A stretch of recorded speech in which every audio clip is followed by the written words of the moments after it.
Terdengar ya teman-teman.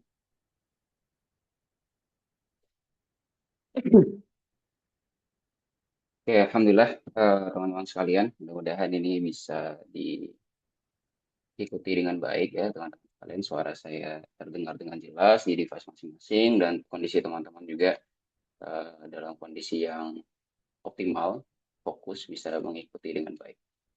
Oke, kita izin mulai dulu ya teman-teman sekalian. Bismillahirrahmanirrahim. Assalamualaikum warahmatullahi wabarakatuh. Waalaikumsalam Alhamdulillah, warahmatullahi alhamdulillah, alhamdulillahilladzi hadana li hadza wa ma kunna linahtadiya laula an hadana Allah. Asyhadu an la ilaha illallah wa asyhadu anna Muhammadan abduhu wa rasuluhu la nabiyya wa la rasula ba'dah. Rabbana shrah lana sudurana wa yassir lana umurana wahlul 'uqdatan min alsinatina yafqahu qawlana. Rabbana zidna ilman nafi'a warzuqna fahman wal hikmah min ibadika shalihin wal hikmah min ibadika muttaqin wal hikmah min ibadika muqarrabin ila yaumil amin ya rabbal alamin. Oke, terima kasih teman-teman sekalian yang sudah bisa menyempatkan waktunya di sesi malam hari ini. Rutinitas ya teman-teman sekalian. Insya Allah ini mudah-mudahan menjadi salah satu hal yang bisa dijadikan hujah di akhirat kelak. Dan mudah-mudahan ini menjadi amal yang ikhlas, amal yang dicatat oleh Allah Subhanahu wa taala yang pahalanya tidak usah dihitung karena dengan tidak menghitung Allah akan berikan pahala yang berlipat ganda. Alhamdulillah segala puji bagi Allah karena Allah lah yang memberikan kita segala macam kenikmatan termasuk kenikmatan waktu luang dan kondisi yang sempurna sampai detik ini teman-teman sekalian. Allah pula lah yang memberikan kita kemampuan untuk berpikir, akal yang masih sehat, dan nafsu yang bisa digerakkan untuk hal yang benar. Karena nafsu kita pahami bersama ada dia meliputi dua hal, ada yang baik, ada pun yang buruk gitu ya. Dia ada fujur, ada takwanya. Dan mudah-mudahan nafsu kita pada malam hari ini dan orang-orang yang tidak membersamai kita, keluarga kita semuanya, Allah mudahkan akalnya, imannya, dan segala macam tuntunan lainnya untuk menundukkan nafsunya agar berada di jalan ketakwaan. Amin ya robbal. Salam serta salam juga teman-teman sekalian. Mudah-mudahan dan hendaknya senantiasa kita hanturkan, kita sampaikan kepada Nabi kita Muhammad Sallallahu Alaihi Wasallam. Allahumma sholli wa sallim alaihi wa ala alihi beserta keluarga beliau tentunya, sahabat-sahabat beliau yang bersamai beliau di skala senang ataupun sedih. Karena sahabat beliau ini pula tidak kita bisa pungkiri gitu ya teman-teman. Mereka ini punya peran yang luar biasa karena para sahabat itulah yang kemudian menjadi saksi, yang kemudian mendekat dengan Rasulullah dan sampai hari ini warisan-warisan intelektualnya, kesolehannya kita dengar dan kita ikuti. Terakhir teman-teman sekalian, himbauan seperti biasa ya. Himbauan yang terakhir adalah himbauan berkaitan dengan niat. Apapun aktivitas kita termasuk dalam malam hari ini, kumpulnya kita di Saung, teman-teman sekalian, mudah-mudahan bisa diniatkan untuk lillahi ta'ala, mengharapkan pertemuan yang terbaik di sisi Allah Subhanahu wa ta'ala, dan terhindar dari segala macam ria ataupun kesombongan. Maka simbolisasinya, marilah kita awali agenda malam hari ini dengan mengucap bismillah. Bismillahirrahmanirrahim. Ini masih belum bisa share, tolong dibantu ya. Alhamdulillah. Baik. Nah, teman-teman sekalian, kita akan lanjutkan pembacaan terkait dengan buku MKUI atau Model Kebangkitan Umat Islam, karyanya Dr. Majid Ihsan Al-Kilani. Hari ini kita membahas lebih detail berkaitan dengan siapa beliau dan apa saja warisan dan bisa dibilang rekam jejak beliau lah dalam peradaban Islam hari ini. Dan seperti yang sudah kita ketahui bersama, bahwa beliau ini, Dr. Majid maksudnya, Dr. Majid Ihsan Al-Kilani itu adalah keturunan langsung dari Syekh Abdul Qadir Al-Jailani. Jadi ini ada ikatan batin ya, karena leluhur sendiri gitu. Jadi mungkin kemungkinan besar akan banyak hal-hal yang dikupas, tapi perlu kita pahami bersama, mungkin teman-teman pernah mendengar beberapa hal yang kurang nyaman ya berkaitan dengan tokoh berikut. Syekh Abdul Qadir Al-Jailani rahimahullah.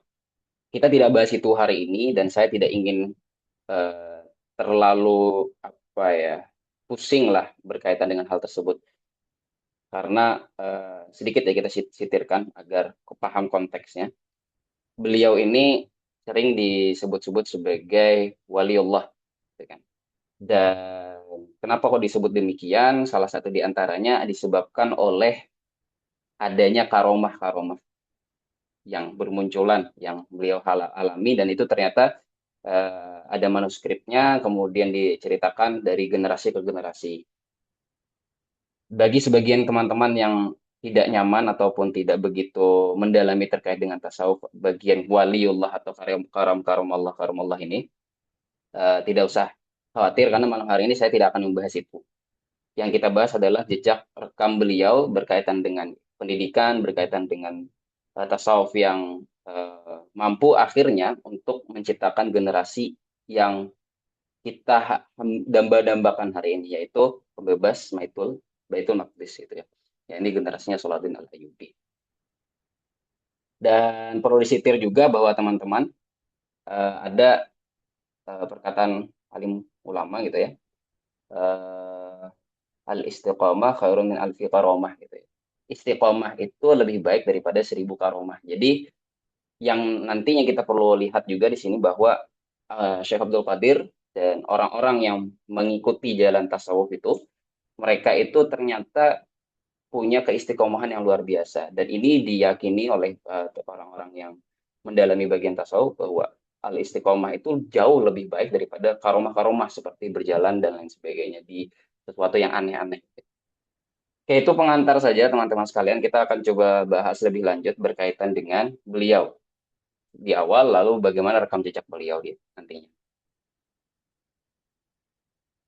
Oke, beliau ini punya nasab yang luar biasa ya teman-teman. Beliau lahir di Jilan, makanya beliau dinisbahkan dengan nama Al-Jilani. Atau sebagian orang menyebut sebagai Al-Kilani. Makanya Dr. Majid itu tulisan nama beliau itu ditulis dengan Al-Kilani. Gitu. Jadi, tapi ini tempat yang sama, Jilan ataupun Kilan tempat yang sama, yaitu di daerah selatan Laut Kaspia. Nah, beliau ini lahir pada tahun 470 Hijriah atau 1077 Masehi dan beliau ternyata dilahirkan oleh dua orang tua, ayah dan ibu yang dua-duanya adalah dzurriyyat Rasul.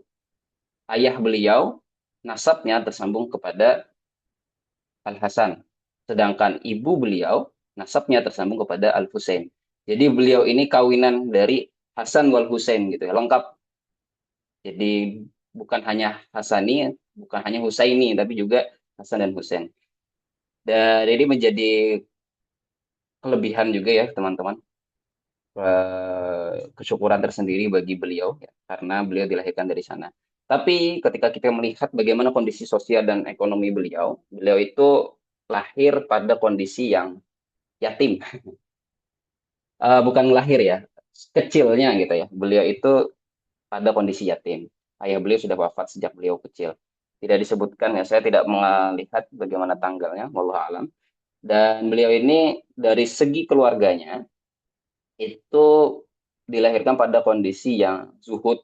Nah, zuhud di sini nanti tidak diartikan sebagai orang miskin melarat ya, tapi akan cukup identik dengan itu. Tapi bukan berarti orang yang kaya raya itu ya, itu tidak zuhud gitu. Karena zuhud itu bukan tentang dia kaya atau tidak, tapi tentang bagaimana dia memandang harta untuk apa dia gunakan dan bagaimana dia mendapatkannya. Itu pandangan tentang zuhud di situ. Nah, jadi sejak kecil beliau tumbuh pada kondisi yang demikian. Berbeda dengan kemarin kalau kita ingat Imam Al-Ghazali. Imam Al-Ghazali ini memang pada kecilnya dia lahir dari kondisi keluarga yang tukang kain atau tukang tenun kalau tidak salah gitu ya. Dah sampai dengan kondisi beliau muda gitu, umur awal 20 tahun, Imam Ghazali kita recap kembali sedikit. Beliau sempat menduduki jabatan-jabatan penting dan memiliki eh, apa gaji atau harta yang cukup besar gitu ya. kita sebutkan kemarin luar biasa ratusan juta gitu kan untuk fasilitas beliau saja. Nah, sedangkan Syekh Abdul Qadir Al-Jilani, beliau kan hidup belakangan setelah Imam Al-Ghazali. Dan ternyata beliau ini juga nanti terpengaruh oleh pemikiran dan juga karya-karyanya Imam Al-Ghazali rahimahullah. Nah, perbedaannya adalah beliau ini langsung bisa mengamalkan prinsip zuhud yang dituliskan dalam kitab Imam Al-Ghazali itu. Jadi ini kelebihan tersendiri. Jadi dari kecil sudah dididik dengan kondisi yang soleh dan zuhud itu tadi. Oke, ini sekilas tentang pribadi beliau. Kita coba lihat juga bagaimana pribadi keluarga beliau. Beliau ini baru menikah ya. Ini pada usia 51 tahun. Jadi jangan khawatir juga ya. Dan alhamdulillahnya beliau ini dikaruniai umur yang cukup panjang ya, sampai dengan 94 tahun kalau tidak salah. Dan selama sekitar 40-an tahun itu, beliau punya banyak sekali anak. Dicatat beberapa ada yang mencatat 40, ada yang mencatat 47 gitu ya. Kalau di buku MKUI dituliskan 40 orang, 20 anak laki-laki, 20 anak perempuan kalau tidak salah. Jadi cukup produktif untuk keturunan beliau. Dan diantaranya itu banyak yang juga menjadi penerus. Diantaranya adalah Abdul Wahab, ini bin Abdul Qadir Al-Jilani, jelas sekali ya. Itu yang nantinya menggantikan beliau, membantu mengurus di madrasahnya beliau. Abdul Razak ini juga menjadi ulama yang dikagumi dalam pakar hadis. Karena ketelitian beliau ada juga Musa. Ini nanti salah satu yang berpartisipasi pada perang melawan tentara salib. Jadi ada yang fokus ke madrasah sendiri, ada yang mengembangkan keilmuan, ada juga yang ternyata memang berjihad. Dan dalam catatan sejarahnya teman-teman, Syekh Abdul Qadir Al-Jilani ini jihadis gitu. Justru beliaulah yang punya pemikiran untuk meningkatkan semangat jihad di dalam ruang lingkup umat Islam pada waktu itu.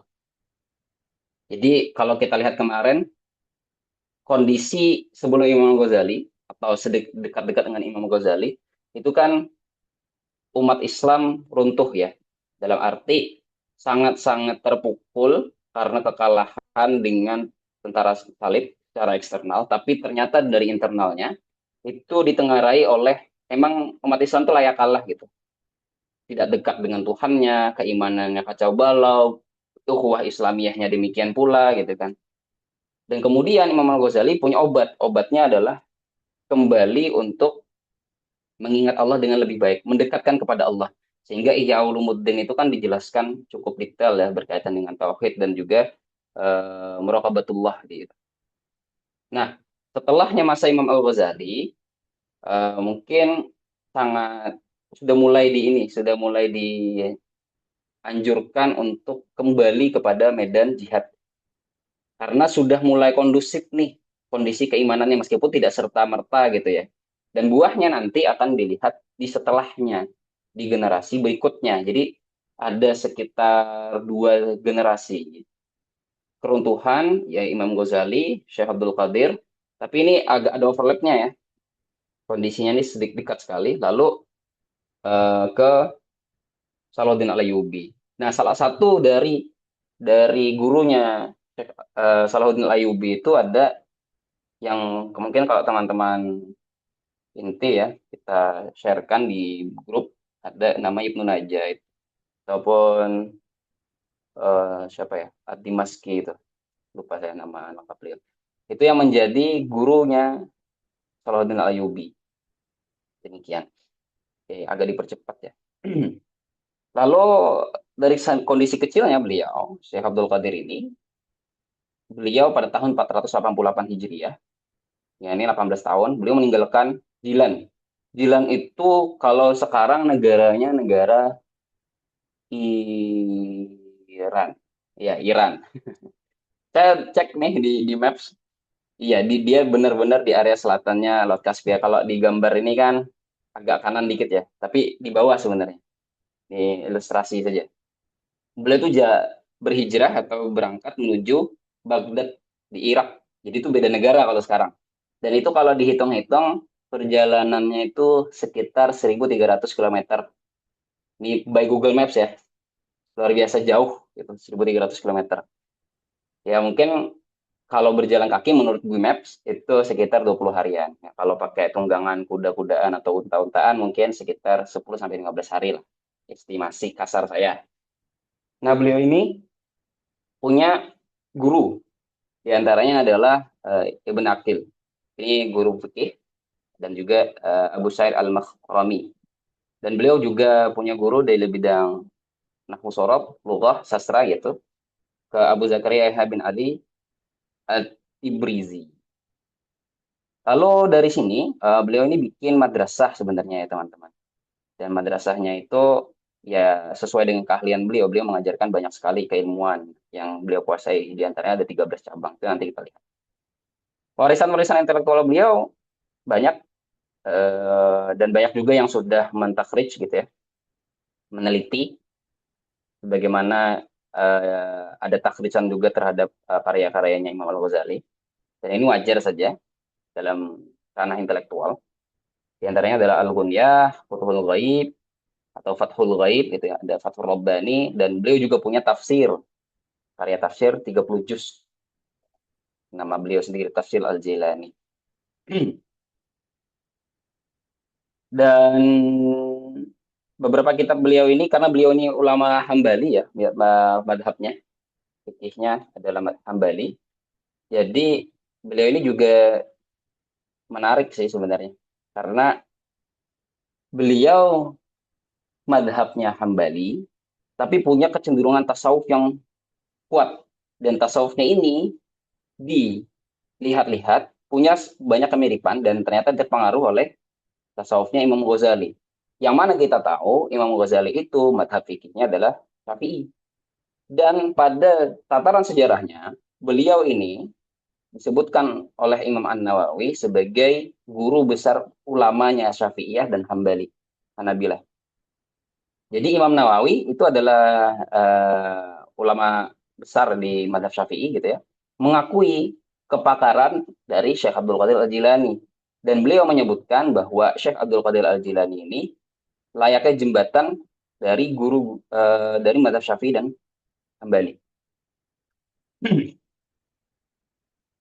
Ini kira-kira bagaimana gambaran beliau. Beliau itu faqih dan juga sufi tadi ya. Jadi beliau menjembatani itu semua sehingga meminimalisir pertikaian. Dan dalam pengajarannya, pengajaran di madrasah beliau, nanti ada perbedaan, ada madrasah, ada ribat ya. Insya Allah di belakang lah mudah-mudahan. Itu beliau ini mampu menjelaskan berbagai macam pandangan fikih pada satu masalah. Pada murid beliau di madrasah, bukan di ribat. Sorry. Iya, di ribatnya, di asramanya. Tujuannya apa? Untuk menjelaskan kepada murid beliau bahwa fikih itu punya banyak cabang, punya banyak pendapat. Madhab Hanafi sendiri, madhab Maliki sendiri, madhab Syafi'i sendiri, madhab Hambali sendiri. Pada satu permasalahan yang sifatnya furu'iyah. Gitu. Dan ini wajar sekali terjadi. Dan kalau teman-teman yang belajar usul fikih, ada apa ya, kaidah lah yang menyebutkan bahwa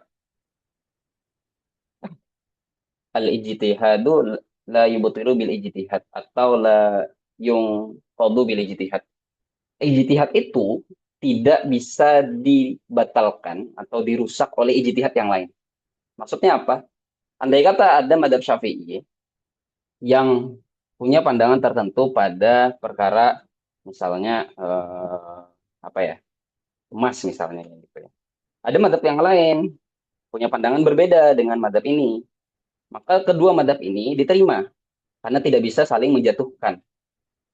Disebabkan oleh apa? Disebabkan oleh perkara-perkara yang sifatnya ijtihadi itu yang muncul dari apa hasil ijtihadnya para ulama itu tidak mencapai standar keyakinan, al-yakin kalau dalam usul fikih itu ya.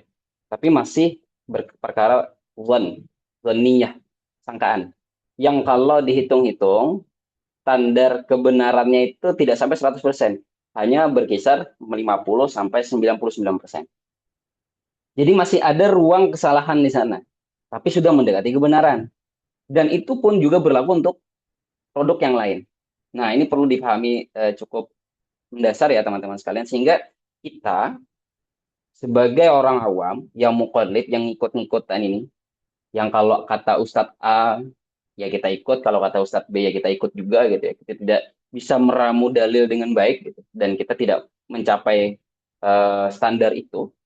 Nah, ini harus dipahami, jangan sampai kita menjadi orang yang ngadu-ngadu guru A diadu dengan guru B gitu. Guru C diadu dengan guru D. Ini kan repot, berbahaya gitu. Nah, kita harus paham kita Pak memaknai diri kita tuh di mana. Nah, itu standarnya usul fikih di sana di situ. Dan ini maklum saja di kalangan para ulama. Oke, terlalu jauh ya kalau ke sana kita. Di sini kita coba masuk lagi bahwa Imam Ghazali, Syekh Abdul Qadir Al-Jilani ini punya banyak murid. Nah, ini tadi yang saya sebutkan, Ibnu Qudamah Al-Maqdisi. Penulis kitab Al-Mughni yang menjadi penasihatnya Salahuddin Al-Ayyubi. Di antara juga tadi saya sebutkan ada Ibnu Najah, penasihat politik, ada Abdul Fattah Nasr bin Al-Muna, ini juga yang membantu Syekh Abdul Qadir dalam madrasah beliau dan ternyata kebelakangan menjadi orang berpengaruh di masyarakat. Ada juga Abdullah Al-Jubai, mualaf yang menjadi murid andalannya beliau.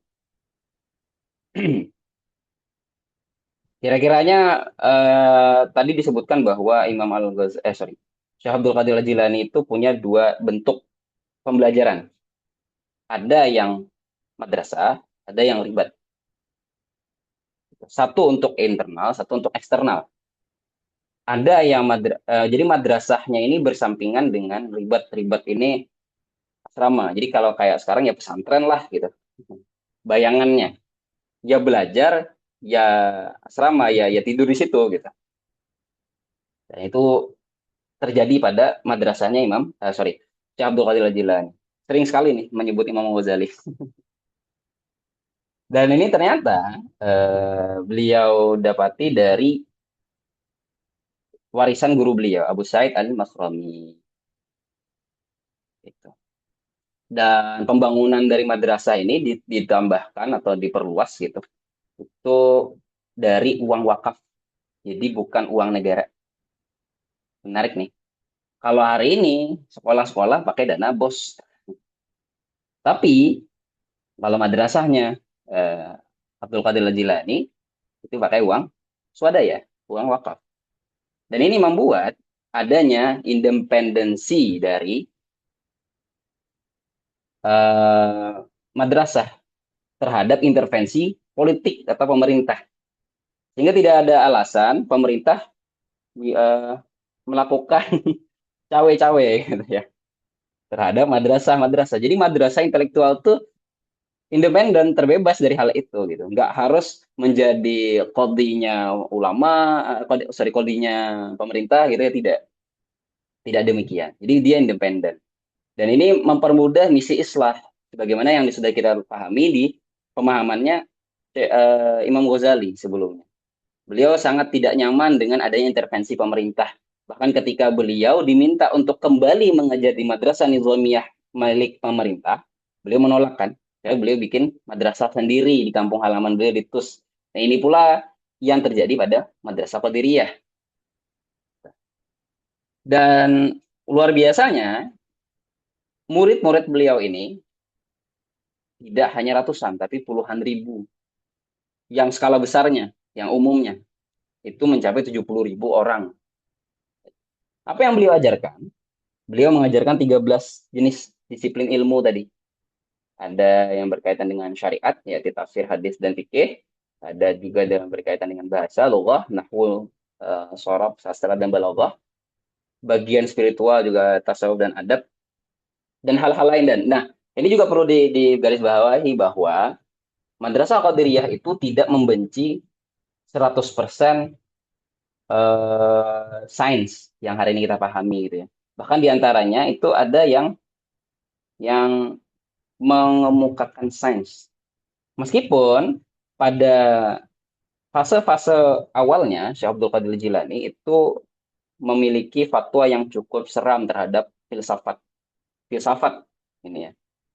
Karena filsafat yang beredar pada waktu itu cukup parah. Maksudnya parah gimana? Ya bisa menyesatkan orang dari jalan kebenaran gitu, dari keimanan. Itu separah itu gitu. Makanya kan Imam Ghazali itu bikin kitab bernama Tahafut Al-Falasifah. Nanti dikonter oleh ulama yang lain gitu kan. Saling berbalas-balasan lah gitu. Nah, melihat kondisi ini, jadi Syekh Abdul Qadir Jilani tidak begitu menitik beratkan perhatian beliau terhadap filsafat. Bahkan orang-orang yang kena racun filsafat itu cukup ada tendensi dengan Syekh Abdul Qadir Jilani. Ini tadi disebutkan juga bahwa beliau punya ribat untuk internal, majelis umum untuk eksternal, dan itu diadakan 3 kali sepekan. Ada di buku ini, di halaman 183. Hari Jumat, Selasa, dan Ahad. Gitu. Dan ini nantinya ceramah-ceramah beliau yang umum itu dikumpulkan dalam bentuk kitab yang bernama Al-Fathur Rabbani. Dan ini kalau teman-teman baca di buku MKUI, dikutip oleh Dr. Majid, itu sangat keras ininya. Tegas lebih tepatnya, bukan keras ya, tegas ceramah-ceramahnya. Bagaimana metodenya? Ini khususnya dalam metode pembaruan sosial ya. Beliau ini punya kritik terhadap 3 hal setidaknya. Pertama, kritik terhadap ulama, mirip sekali dengan Imam Ghazali sebelumnya. Kritik terhadap penguasa, itu juga dilakukan. Dan kritik terhadap kepedulian sosial. Jadi beliau terhadap ulama, beliau juga mendefinisikan ulama, ada yang ulama Rabbani atau ulama al-ulama yang pakai alif lam gitu. Ada juga yang ulama as-su, gitu ya, yang jahat atau buruk. Dan diantaranya beliau punya ceramah cukup detail ya itu, panjang kalau di buku. Ada kutipan sedikit gitu ya, kata-kata atau panggilan seperti wahai pengkhianat ilmu gitu. Kalian menjual ayat-ayat Allah dengan dinar wal dirham dan sejenisnya. Kalian lebih pantas bertobat daripada orang-orang awam gitu.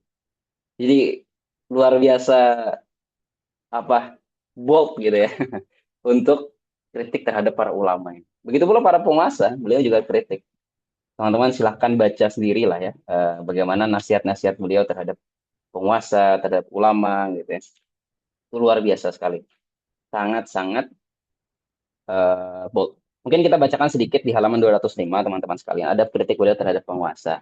Ini buat yang punya buku silahkan coba dibuka-buka ya. Bahkan saya berharap ya, bercita-cita kita bisa baca buku ini tuh word by word. Kayaknya lebih asik deh kalau begitu kan. Tapi tergantung orang ya. Kayaknya bosan juga kalau baca doang. Lebih nyaman PPT kayaknya. Anak-anak zaman now. Pengennya instan.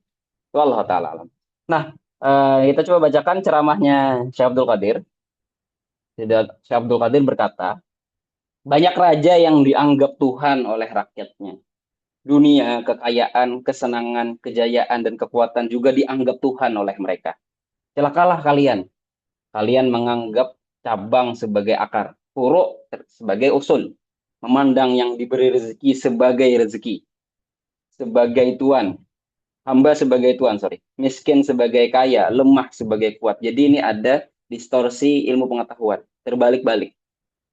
Meskipun ini majas ya, tapi hakikat yang diserang oleh Syekh Abdul Qadir. Jika kamu mengagungkan tiran-tiran dunia, Fir'aunnya, raja-rajanya, kalangan konglomeratnya, dan melupakan Allah Azza wa Jalla, sehingga tidak mengagungkan Allah, maka kamu dinilai sama seperti penyembah berhala. Dan kamu menjadikan orang-orang yang kamu agungkan itu sebagai berhalamu. Dan ini terjadi juga ya teman-teman sekalian pada kondisi dunia kita hari ini, di mana banyak orang yang mengagungkan harta, mengagungkan penguasa. Dan ini dikritik seperti halnya kritikannya Imam Ghazali sebelum. Kita sudah tahu betul. Dan ini ada keterkaitan. Dan memang seperti itu ternyata kondisi pada masa dua ulama besar ini. Misalnya ceramah yang lain ya, ini menarik juga untuk dibacakan. Wahai anak-anakku, tunduklah kepada Allah Azza wa Jalla dan jangan berpaling darinya karena melayani sultan-sultan itu yang tidak memberi mudarat ataupun manfaat sedikit pun. Apa yang mereka berikan kepadamu? Pak, apakah mereka memberi sesuatu yang belum ditakdirkan untukmu? Tidak ada sesuatu yang benar-benar murni dari mereka. Jika kamu mengatakan bahwa pemberian mereka itu benar-benar murni dari mereka, maka kamu telah kafir. Tegas. Jadi yang diserang itu sebenarnya adalah niatan dan juga cari mukanya, rianya para penguasa itu. Itu yang diserang dari situ. Dan akhirnya pemahamannya adalah wajib taat pada ulama dan eh, karena mereka inilah para ulama inilah yang menjadi penggantinya Rasulullah. Al ulama warasatul anbiya itu kan jelas. Wah ini ada juga saya tuliskan di sini. Tadi saya bacakan langsung dari bukunya. Kita lanjut saja. Nah, beliau juga punya terapi terhadap masyarakat gitu ya pada bidang tauhid dan juga pembebasan jiwa. Apa yang berada di dalam hati kita, kecenderungan kita itu pada fitrahnya seringkali menjerumuskan kita kepada kecintaan kepada dunia. Dan inilah yang ditakutkan oleh, dikhawatirkan oleh baginda Nabi Muhammad SAW, gitu kan. Hubbud dunya wa karahiyatul maut itu. Dunia itu apa? Ya harta, ya pujian, ya jabatan.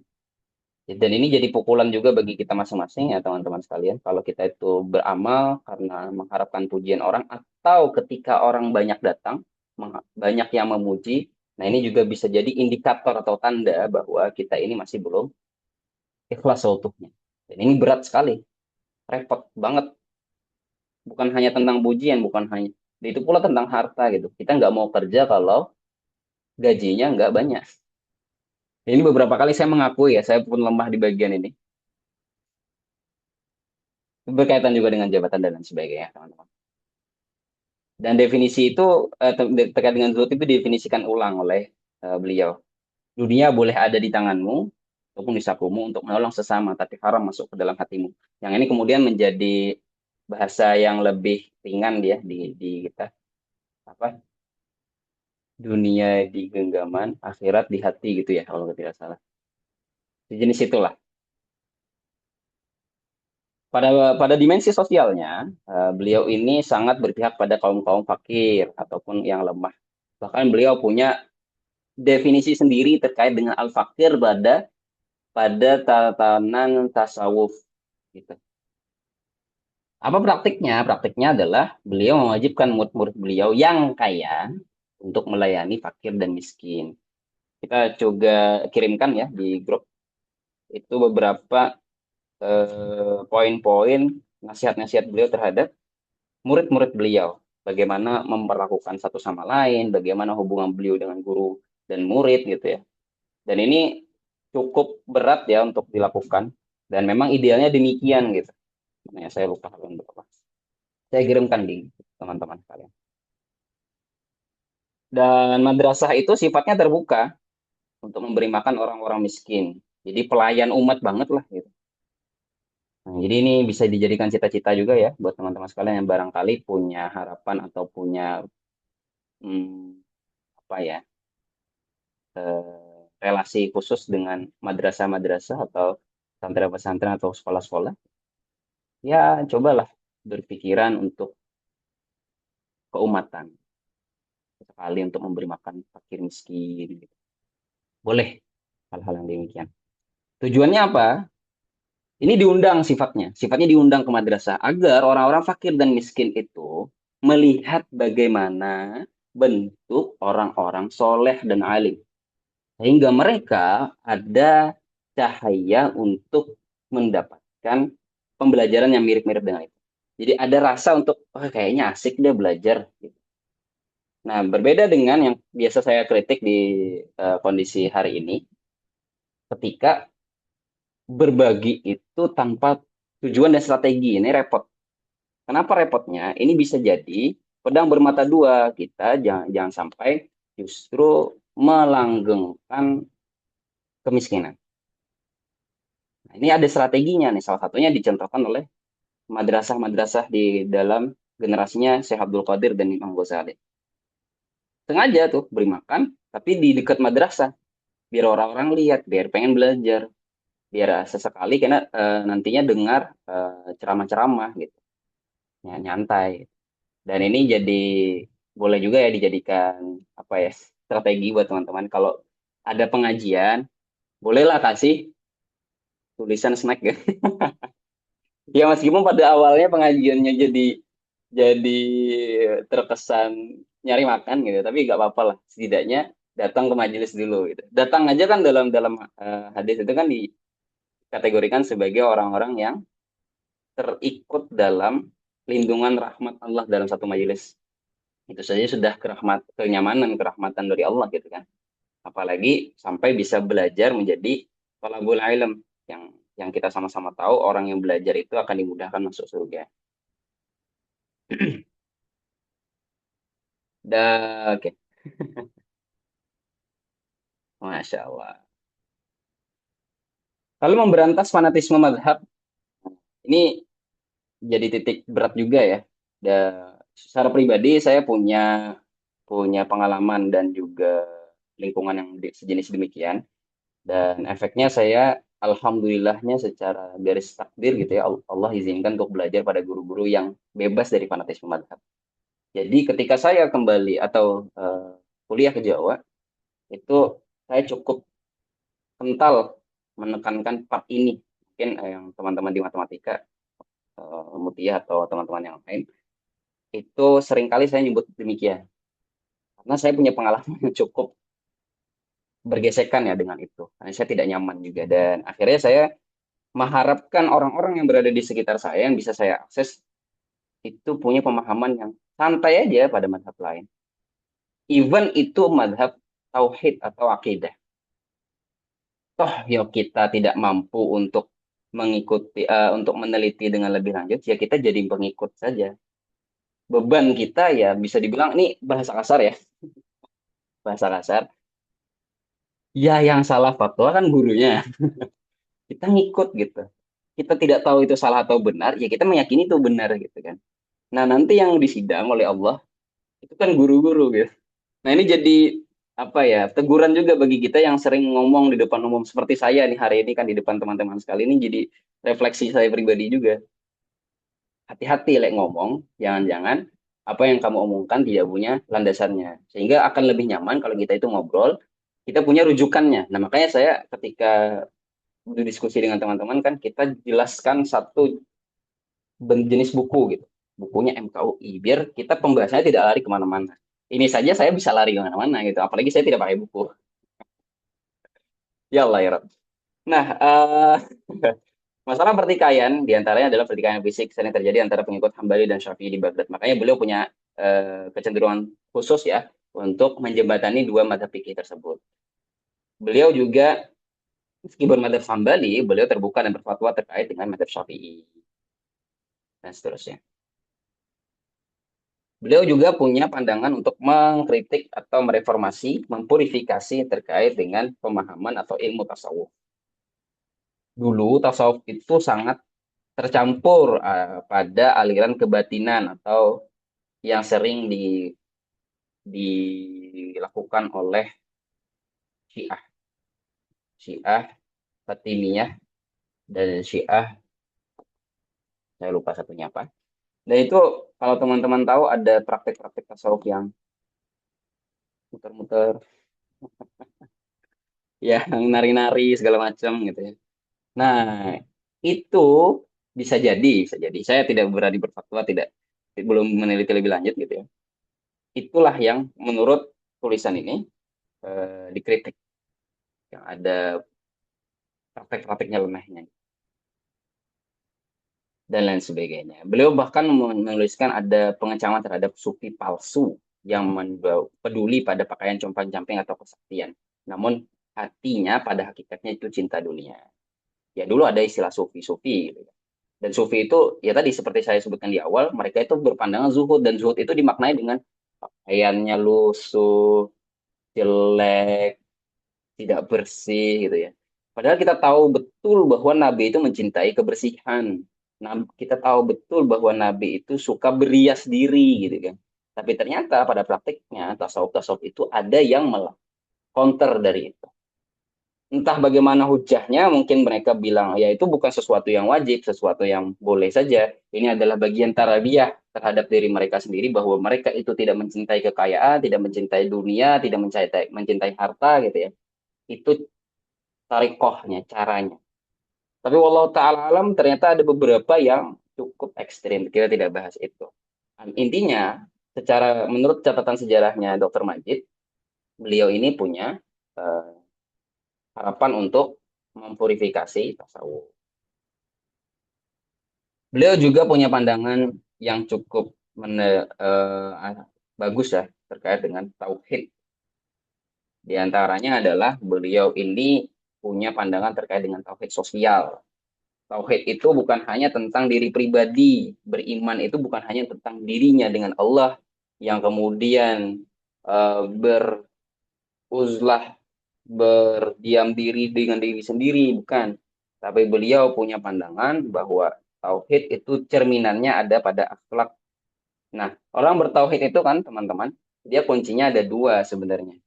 Dia ikhlas dan dia melakukan segala macam aktivitas amaliyah ibadah dengan cara-cara yang sesuai syariat. Demikian. Sehingga tauhid inilah yang kemudian dikritik oleh Syekh Abdul Qadir. Misalnya dituliskan di halaman 215 dalam salah satu ceramah beliau. Saya bacakan saja, jauhkan dirimu dari perbuatan syirik dan esakanlah Allah, karena dialah yang menciptakan segala sesuatu dan dialah yang menguasai segala sesuatu. Wahai pencari materi yang tidak mau menggunakan akal sehat, adakah sesuatu yang tidak ada dalam pembendaharaan Allah Azza wa Jalla? Jadi yang dikritik itu adalah hak kita itu menghamba kepada orang yang bisa mendatangkan kita harta ataupun rezeki. Itu yang dikritik. Atau di dalam ceramah yang lain, kamu tidak punya apa-apa, keislamanmu tidak sah, kata Syekh Abdul Qadir. Padahal Islam adalah dasar segala sesuatu. Syahadatmu tidak sempurna. Meskipun kamu mengucapkan la ilaha illallah, tetapi itu dusta. Karena di hatimu ada banyak Tuhan. Takutanmu terhadap sultan dan gubernur wilayahmu adalah Tuhan. Takut terhadap sultan dan gubernur itu bisa jadi tanda bahwa kita punya kecenderungan ataupun ketuhanan yang berbeda. Menduakan Tuhan. Sampai sebegitunya purifikasi terkait dengan tauhid itu tadi. Ketergantunganmu kepada usaha, keuntungan, potensi, kekuatan, pendengaran, penglihatan, gerakan tanganmu itu adalah Tuhan. Ketergantungannya itu yang disebut sebagai Tuhan baru. Banyak manusia yang sebenarnya hati mereka tergantung pada itu semua, tetapi secara lahir seolah-olah bergantung kepada Allah. Jadi hakikat hatinya dia bergantung pada hal-hal yang sifatnya material itu tadi, sifatnya makhluki itu tadi, ciptaan-ciptaan. Meskipun secara zahir dia terlihat seperti orang yang bertauhid. Itu yang disindir atau dikritik oleh Syekh Abdul Qadir. Mereka berzikir kepada Allah hanya dengan kebiasaan lisan, bukan dengan hati. Nah ini, yang dia subhanallah, alhamdulillah, wala ilaha illallah gitu. Lidahnya berkata demikian, tapi hatinya lalai dari subhanallah. Oh Allah itu maha suci dari apa saja yang diserupakan dengannya. Maha suci dari apa saja yang membuat ia punya gandengan-gandengan Tuhan, termasuk dari penguasa, harta, orang-orang ini dan itu gitu ya. Suci dari itu semua. Harusnya demikian memahami makna subhanallah itu. Alhamdulillah dan lain sebagainya gitu ya. Ini yang dikritik. Jika mereka dikritik dalam masalah-masalah ini, maka tidak akan menerima dan marah. Lalu berkata, mereka yang dikritik terkait dengan kebiasaan berzikir itu, mereka menjawab dengan begini. Bagaimana kami dikatakan seperti itu? Bukankah kami muslim? Kelak akan terbukti ke semua kepalsuan dan akan tersingkap semua yang tersembunyi. Ini kritiknya Syekh Abdul Qadir. Jadi purifikasi terhadap tauhid itu benar-benar luar biasa digalakkan oleh Syekh Abdul Qadir. Berikut pula terkait dengan pemahaman qada dan qadar. Nah, yang tren pada waktu itu adalah takdir itu diratapi. Kondisi buruk itu ya sudahlah gitu. Nah, makanya kemudian ini tidak sesuai dengan pemahaman iman terhadap qada dan qadar yang benar menurut pemahamannya Syekh Abdul Qadir yang dituliskan Dr. Majid di sini. Tujuan dari akidah qada dan qadar itu menurut Syekh Abdul Qadir adalah sebagai kekuatan pendorong untuk membela kebaikan dan menolak kejahatan. Itu tujuan dari qada dan qadar. Jadi ada reformasi di sini misalnya ketika ada orang mendapati takdir buruk di saat ini seperti kebodohan, penjajahan, itu harus dilawan dengan takdir yang lain. Ini seperti kata-katanya Umar bin Khattab ketika ada dialog dengan terkait dengan takdir wahan gitu. Ada satu kota kena wahan, kena penyakit wabah gitu kan. Nah, lalu ada dialog antara sahabat dengan Umar bin Khattab gitu. Lalu Umar bin Khattab kan berkata kurang lebihnya demikian ya. Kita hanya lari dari satu takdir ke takdir yang lain, kurang lebihnya demikian. Jadi disebutkan juga oleh Syekh Abdul Qadir, lelaki sejati itu adalah orang yang melawan takdir, bukan yang berjalan seiring dengan takdir. Ini maksudnya apa? Melawan takdir buruk. Takdir yang dimaksud di situ takdir buruk, bukan yang berjalan seiring dengan takdir buruk. Jadi ketika dia ditakdirkan bodoh pada waktu ini, karena kita tahu kan takdir itu akan lebih mudah ketika kita pahami secara sederhana segala sesuatu yang sudah terjadi pada diri kita pada hari ini, pada saat ini, detik ini. Kalau hari ini kita ditakdirkan, ternyata kondisi kita merefleksikan, oh kita orang bodoh, berarti sebenarnya kita ditakdirkan bodoh untuk saat ini. Tapi untuk ke depan belum tentu kita ditakdirkan bodoh. Nah, dengan demikian, sikap seorang ahlu sunnah yang memahami terkait dengan takdir dengan baik, dia tidak pasrah terhadap takdirnya bodoh itu tadi, atau dia dijajah itu tadi. Justru dia melawannya dengan takdir yang lain.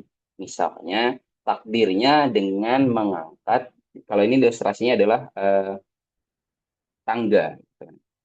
Tangga ini, kalau kita berhasil sampai atas, berarti kan kita ditakdirkan untuk melewati wall of destruction itu tadi, atau dinding yang buruk, atau dinding kehancuran itu tadi. Sehingga kita berjalan menuju takdir Allah yang baik. Gitu. Sehingga tidak boleh pasrah. Luar sederhananya demikian ya teman. Lalu beliau juga punya konsep iman, solidaritas sosial, dan integritasnya tadi sudah dibahas sedikit ya di depan. Di antaranya adalah bahasan terkait dengan anti kemunafikan. Ya ini adanya keselarasan antara lahir dan batin. Jadi orang itu harus sesuai zahiran batinnya. Dan ini cukup tricky ya kalau orang itu tidak terbiasa untuk meneliti bagaimana perkara-perkara batin, dia tuh akan susah. Tapi kalau ada mursyid ataupun guru-guru kita itu yang sering sekali membahas tentang tasawuf, sering sekali membahas tentang tazkiyatun nufus, kitab-kitab seperti Riyadhus Shalihin ataupun karangannya Ibnu Qayyim gitu ya, dan lain sebagainya yang nuansanya atau fun ilmunya itu adalah tasawuf, itu biasanya ada kemudahan untuk memahami terkait dengan oh ini baik, ini benar, ini hatinya kayak gini, gitu. Ada gitu. Itu ya hidayah dari Allah juga ya bisa dibilang teman-teman. Bukan berarti itu sesuatu yang mustahil ataupun sesuatu yang miracle gitu ya, tidak. Itu bisa dipelajari. Dan lalu ada juga statement beliau bahwasanya tidak sah iman seseorang yang membiarkan tetangganya kelaparan. Ini mirip ya seperti perkataannya eh, takmir Imam Takmir Masjidnya Jogo Karian kemarin yang baru meninggal dunia, yang sangat luar biasa menggelegar suara beliau. Beliau berhujah bahwasanya Rasulullah itu senantiasa mempedulikan warga masyarakat sekitar masjid. Jangan sampai ada masjid yang melihat warga atau masyarakat di samping rumahnya itu dapurnya tidak mengepul. Salurkan bantuan. Nah, miriplah demikian juga. Ini tadi ilustrasi terkait dengan dunia dan akhirat. Dunia itu boleh dituju untuk tujuannya apa?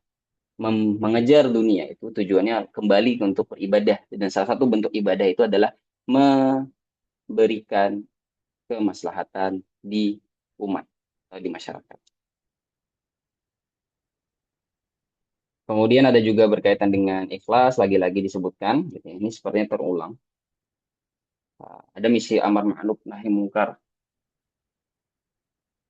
kepada rakyat itu sifatnya lembut ya teman-teman sekalian. Jangan sampai kita sebagai orang yang terdidik, sudah S1, sudah S2, sudah bekerja gitu kepada masyarakat-masyarakat yang tidak mendapatkan fasilitas yang sama dengan kita itu tadi, kita justru kok sombong, arogan ya. Tidak demikian. Jadi sifat kita kepada rakyat itu lemah lembut, kasih sayang, bahkan cenderung mendidik masyarakat yang memang belum terdidik. Tugas orang berilmu adalah memberikan ilmu. Kalau ternyata orang yang ingin diberikan ilmu belum tertarik kepada keilmuan, maka tugas kita adalah memancing mereka untuk tertarik kepada keilmuan. Ini perlu dipahami. Karena apa? Ketika seseorang itu ingin belajar, maka ilmu itu akan mudah masuk. Tapi kalau ternyata dia dari awal sudah denial untuk belajar, dia tidak ingin menerima ilmu, ilmu susah masuk. Maka tugas awal kita adalah bukan memberikan ilmu, tapi memancing mereka agar mereka mempertanyakan sesuatu.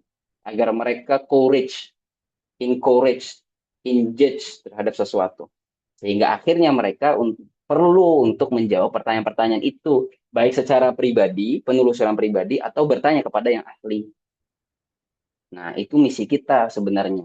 Nah, bagi teman-teman yang sudah lekat dengan dunia keilmuan, maka ilmu itu harus dilazimi, harus dilakukan terus-menerus, didawamkan, diistiqomahkan.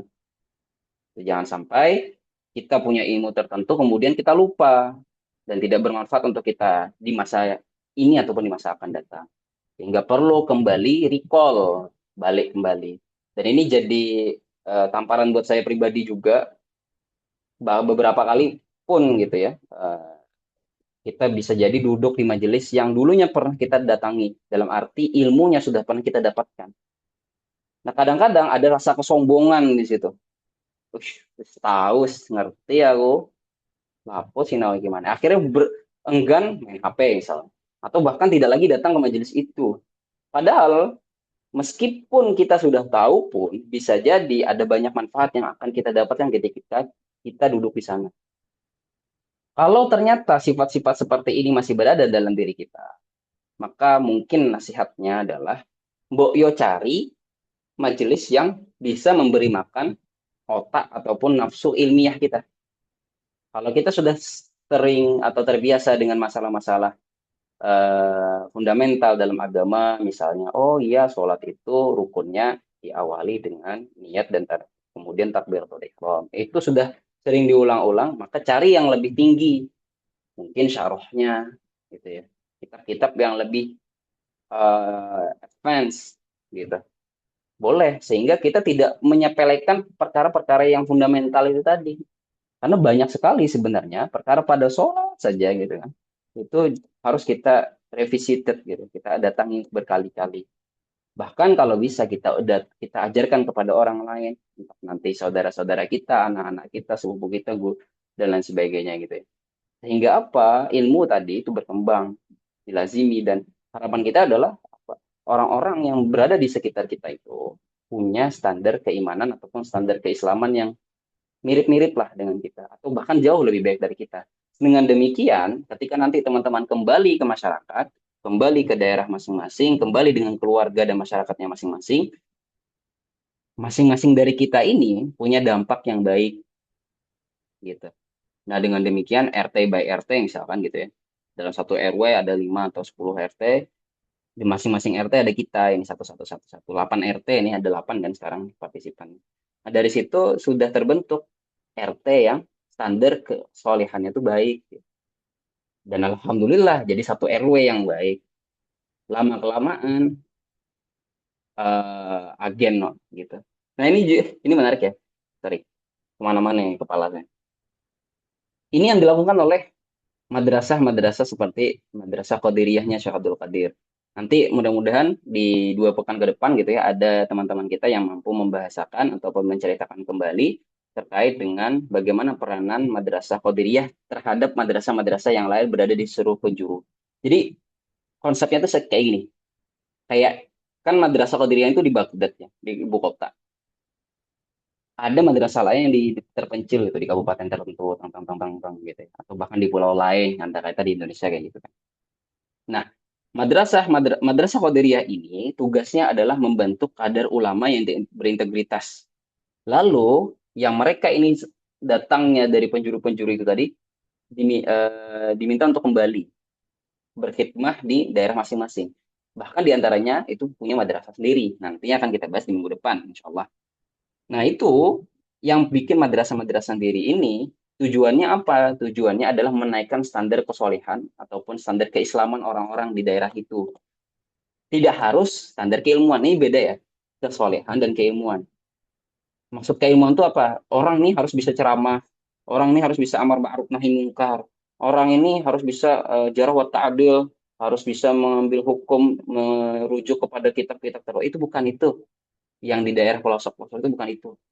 Itu tugas orang-orang yang dikirim menuju madrasahnya Qadiriyah di pusat. Mereka harus punya retorika, dialektika, dan kemampuan islah amma ma'ruf nahi mungkar. Bahkan Syekh Abdul Qadir kan punya buku sendiri itu nanti di kitab beliau berkaitan dengan adab-adab itu, tata cara berdebat. Amar ma'ruf nahi mungkar, sorry, bukan berdebat. Demikian. Dan bagaimana ulama itu harusnya bersikap kepada penguasa, ini juga sudah kita pahami di seksi kemarin terkait dengan Imam Ghazali, harus tegas, berani, dan menegur kezalim. Mungkin ini yang bisa saya sampaikan sebagai bentuk kesimpulan apa yang beliau ajarkan. Syekh Abdul Qadir itu punya setidaknya tiga cabang, tiga fan ilmu. Ya, ini berkaitan dengan tazkiyatun nufus atau perbaikan hati, anti fanatisme untuk menyatukan ukhuwah Islamiyah dan soft-soft kaum muslimin, dan juga kemandirian ekonomi karena kalau tidak mandiri nanti ada intervensi dari pemerintah ataupun orang-orang yang punya kepentingan dengan keilmuan. Sehingga ilmu itu nanti tidak murni lagi, tidak berkembang dengan tujuan lillahi ta'ala, tapi untuk menjadi ulama-ulama top atau kodi-kodi top di pemerintahan tersebut. Dan hasilnya apa? Satu generasi berikutnya, persis satu generasi berikutnya, ya ini tadi disebutkan ada beberapa anak murid beliau seperti uh, Imam Ibnu Qudamah itu kan, itu menjadi penasihatnya Salahuddin Al-Ayyubi. Terlihat di generasi berikutnya bahwa berhasil ada perbaikan umat. Wallahu taala alam, kawan-kawan sekalian, mungkin itu yang dapat saya sampaikan sebagai pengantar pada malam hari ini. Barangkali teman-teman sekalian ada hal yang ingin didiskusikan, ditanyakan, ataupun dibenarkan dari apa-apa yang keliru dari apa yang saya sampaikan. Boleh sekali, saya sangat berterima kasih atas hal itu. Waktunya kita masuk ke sesi kedua, yaitu sesi diskusi. Tafadhol teman-teman sekalian, barangkali ada yang mau ditanyakan, didiskusikan. Silahkan, bisa melalui kolom chat ataupun respon. Santai aja ya kita mainnya.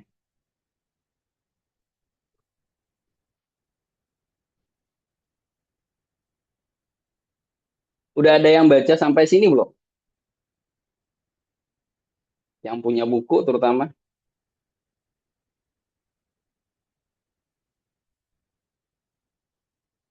Belum.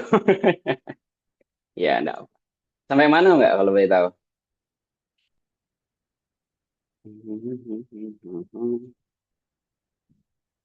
Tahu saya yang punya buku ini kan Mbak Mira, Mbak Uti, Konit, tiga lah ya. Bagaimana teman-teman sekalian? Ada yang mau didiskusikan? Boleh berkaitan dengan bahasan hari ini atau bahasan sebelumnya gitu ya. Kalau bahasan masa depan, kayaknya jangan terlalu banyak diekspos dulu lah ya. Nanti ke spoiler, nggak asik. Ada teman-teman sekalian? Silahkan. Ada respon? Monggo. Aku deh tanya. Rating 1 sampai 10. Seberapa, bukan puas ya, pasti. Seberapa mudah materi malam hari ini untuk dicerna? Boleh teman-teman responnya. Ini feedback buat saya pribadi ya sebagai yang menyampaikan. Scale from 1 to 10. How easy our material tonight? Alhamdulillah clear kok 9 to 10. Insya Allah. Alhamdulillah. PPT. Aku ini ya, kait dengan PPT ini. Aku tuh lagi belajar ngedit pakai Prom AI. Jadi nggak pakai PPT pribadi. Tapi ini agak ngeselin sih sebenarnya karena part yang aku inginkan tuh kadang nggak dijelaskan di PPT gitu. Kayak sih gitu. Kalau teman-teman tahu, ini boleh di pause nggak apa-apa ya teman-teman. Kita sesi santai aja ya. Pengalamannya adalah saya terlalu mengidolakan ataupun mengagung-agungkan Islam. Dalam arti saya agak antipati dengan sesuatu yang di luar Islam. Efeknya adalah buku-buku self improvement itu saya tandai, saya kasih footnote, ini harus diteliti. Kasih tanda tanya, lalat kayak gitu. Dan efeknya ketika kami diskusi pada beberapa forum gitu, ini forum bersama teman-teman sepantaran nih, selevel, sekelas lah ibaratnya. Itu akhirnya saya tuh kebablasan, terlalu banyak mengkritik ketika teman-teman itu menyampaikan buku-buku yang baunya self improvement dari barat. Kebablasan artinya dulu nih eh, alhamdulillah sekarang sih udah mulai ngerem ya dan mulai membaca juga. Itu efeknya ya saya merasa wah, dan benar sih dugaan saya itu benar. Ketika teman-teman yang banyak membaca tentang self improvement yang barat itu tadi, kelihatan amaliyahnya itu agak-agak Western, gimana ya menjelaskannya ya? Tidak ingin bikin contoh, tidak ingin ngambil satu oknum. Kerasa banget bahwa gimana ya? Ada ya orang tuh kalau dia punya kiblat itu kelihatan kok dia mau bagaimana bentuknya. Ini pengalaman pribadinya dan sekarang sebenarnya kita itu harus berada pada penjembatan. Kadar kita itu baiknya kita bisa menjembatani antara buku-buku self improvement Western dengan pemahaman yang eh, Islami gitu ya. Nah, salah satunya ya karena pemahaman yang demikian itu, karena ilmu yang demikian itu perlu. Jadi saya nyari-nyari lah ya bisa counter-counter demikian. Tapi bukan untuk mengcounter di hadapan seperti ini lagi gitu, tapi untuk membenahi diri saya pribadi gitu. Ini pengalamannya. Nah, tadi bisa disimpulkan, bisa juga disebutkan bahwa memang filsafatnya tuh separah itu. Filsafat misalnya gini, Mbak, berkaitan dengan Tuhan. Bagaimana Tuhan itu wujud, wujudnya itu, kaifiah wujudnya itu bagaimana, fisiknya itu bagaimana, efeknya terhadap alam semesta itu bagaimana, itu berkaitan dengan Tuhan. Itu sudah berkaitan dengan filsafat. Metafisika, filsafat metafisika. Nah, itu serumit itu dulu perdebatannya. Nah, kemudian kan karena orang itu kiblatnya ke sana, efeknya ke bawah kesehariannya ataupun cara dia berpendapat, cara dia bersikap itu terpengaruh oleh itu. Nah, ketika Syekh Abdul Qadir melihat itu dan beliau merasa ini bertentangan dengan apa yang beliau yakini, beliau kemudian sedikit menggeser part filsafat. Mungkin saya sebenarnya ingin menghindari kata ini ya. Mungkin karena beliau tidak sejauh Imam Ghazali yang mampu berdebat dengan ulo terkait dengan filsafat. Mungkin akhirnya beliau cenderung untuk menghindari. Kalau Imam Ghazali kan sampai jidal di sana. Tapi beliau, Syekh Abdul Qadir, ini lebih cenderung kepada tazkiyatun nufus, pembersihan hati, tasawuf. Bahkan inilah yang kemudian dikritik oleh rekan-rekan yang lain, ulama yang lain, karena beberapa tasawufnya beliau ini ternyata dicenderungi punya khurafat. Nah, makanya tadi di awal saya sudah statement, kita tidak bahas itu. Karena secara garis besar, pemahaman tasawuf atau tazkiyah nufusnya benar. Secara garis besar. Detail-detailnya itu kita perlu kritik ulang. Ataupun kita perlu mentaklid kepada orang yang lebih unggul di sana. Itu pun belum tentu benar juga, karena ijtihad dengan ijtihad tadi. Gitu kan. Kurang lebihnya begitu, Mbak, terkait dengan filsafat. Oke, hai, Jadi terima coba. kasih banyak, Azam. Ya, Oke. kemudian itu ya, apa tadi kepikiran terkait metode islah beliau tadi kan ada banyak banget ya. Cuman yang Mm-mm. relevan ini kan tentang gimana para ulama itu mau speak up gitu ya terhadap Hmm. mewakili kegelisahan banyak orang lah. Mestinya kan seperti itu ya. Tapi pada kenyataannya kan kalau kita melihat berita beberapa waktu ini kan apa ya keberpihakan para ulama yang dibawa nama itu ya majelis ulama itu ternyata tidak merepresentasikan harapan atau keinginan majority masyarakat Muslim gitu ya. Nah, kalau Hmm. misalkan di buku tersebut, apakah Azam ada part yang membaca bagaimana sih cara beliau itu mengkritik itu tadi kan sudah disebutkan ya dengan syair-syairnya, tapi kan pasti ada juga apa ya kayak itu kan kayak bom bom juga ya kalau ulama speak up apalagi beliau sendiri mungkin ya gitu ya untuk menyampaikan narasinya. Nah, itu apakah ada pengalaman beliau itu mendapat penolakan atau bahkan dipindahkan dan sebagainya itu apa ada atau sekuat itu Madrasah Qadiriyah sampai sangat dijunjung gitu untuk Hmm. masukan-masukan beliau. Oke. Sekilas tadi sempat kepikiran. Ini apa yang Mbak maksudnya apa ini ya? BOP ya? Right, right, right, Oh, bener ya, berarti firasatnya bener ya. Oke, oke. right. Oke, kita nggak bahas itu ya, teman-teman. Intinya berkaitan dengan Syekh Abdul Qadir. Ya betul, beliau punya mendapatkan penolakan. Bahkan saya sempat baca, tapi saya lupa posisinya di mana gitu ya. Beliau ini punya kata-kata berkaitan dengan kurang lebihnya terjemah bebasnya ya. Eh, saya kalau bisa dicari dicari dulu. Karena kayaknya Mbak Mir aja yang mau disitu. Karena apa? Mana ya? Enggak, karena Mbak Mir aja yang kayaknya aktif di itu sih. Jadi saya bisa punya waktu lebih banyak. Ya. Nah, teman-teman kalau misalkan butuh waktu untuk membaca ulang tadi tuh ada catatannya. Jadi eh, Oh iya, mau Masya Allah, bisa. merecall materi sambil mikirin bah, apa bahan diskusi boleh banget Mm. itu.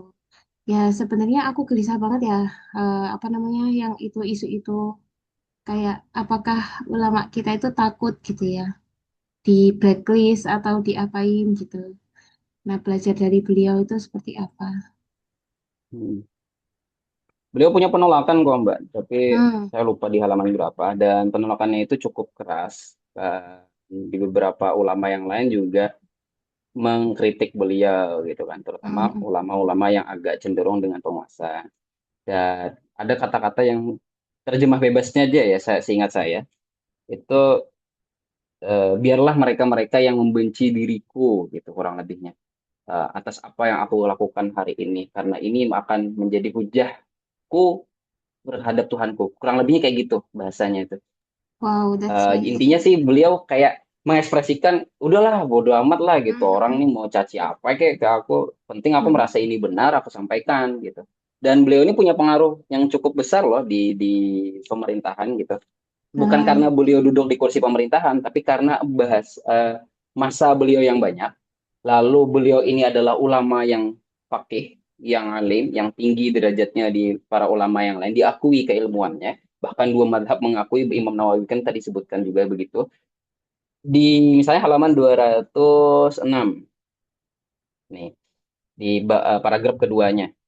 Kritikan Abdul Qadir terhadap para penguasa tidak sebatas di forum pengajian umum, namun juga dilakukan dalam peristiwa-peristiwa tertentu ketika penyimpangan dan kezaliman terlihat jelas. Pada tahun 541 Hijriah, Khalifah Al-Muqtafa mengangkat Yahya bin Sa'id yang dikenal dengan Ibnul Murjim sebagai hakim agung.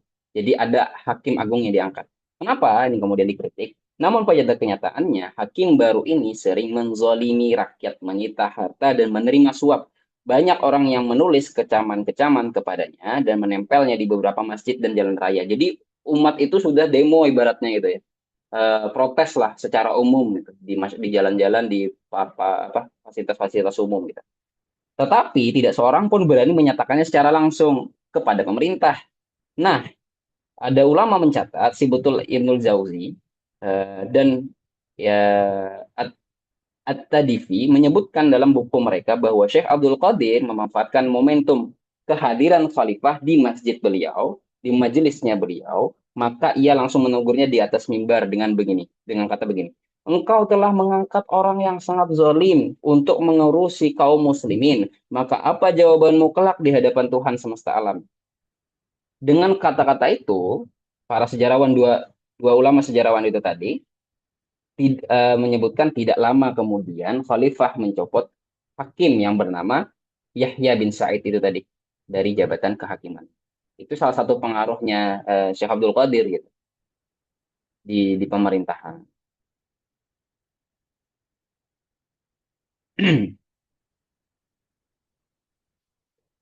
Halaman 206 kalau teman-teman mau baca.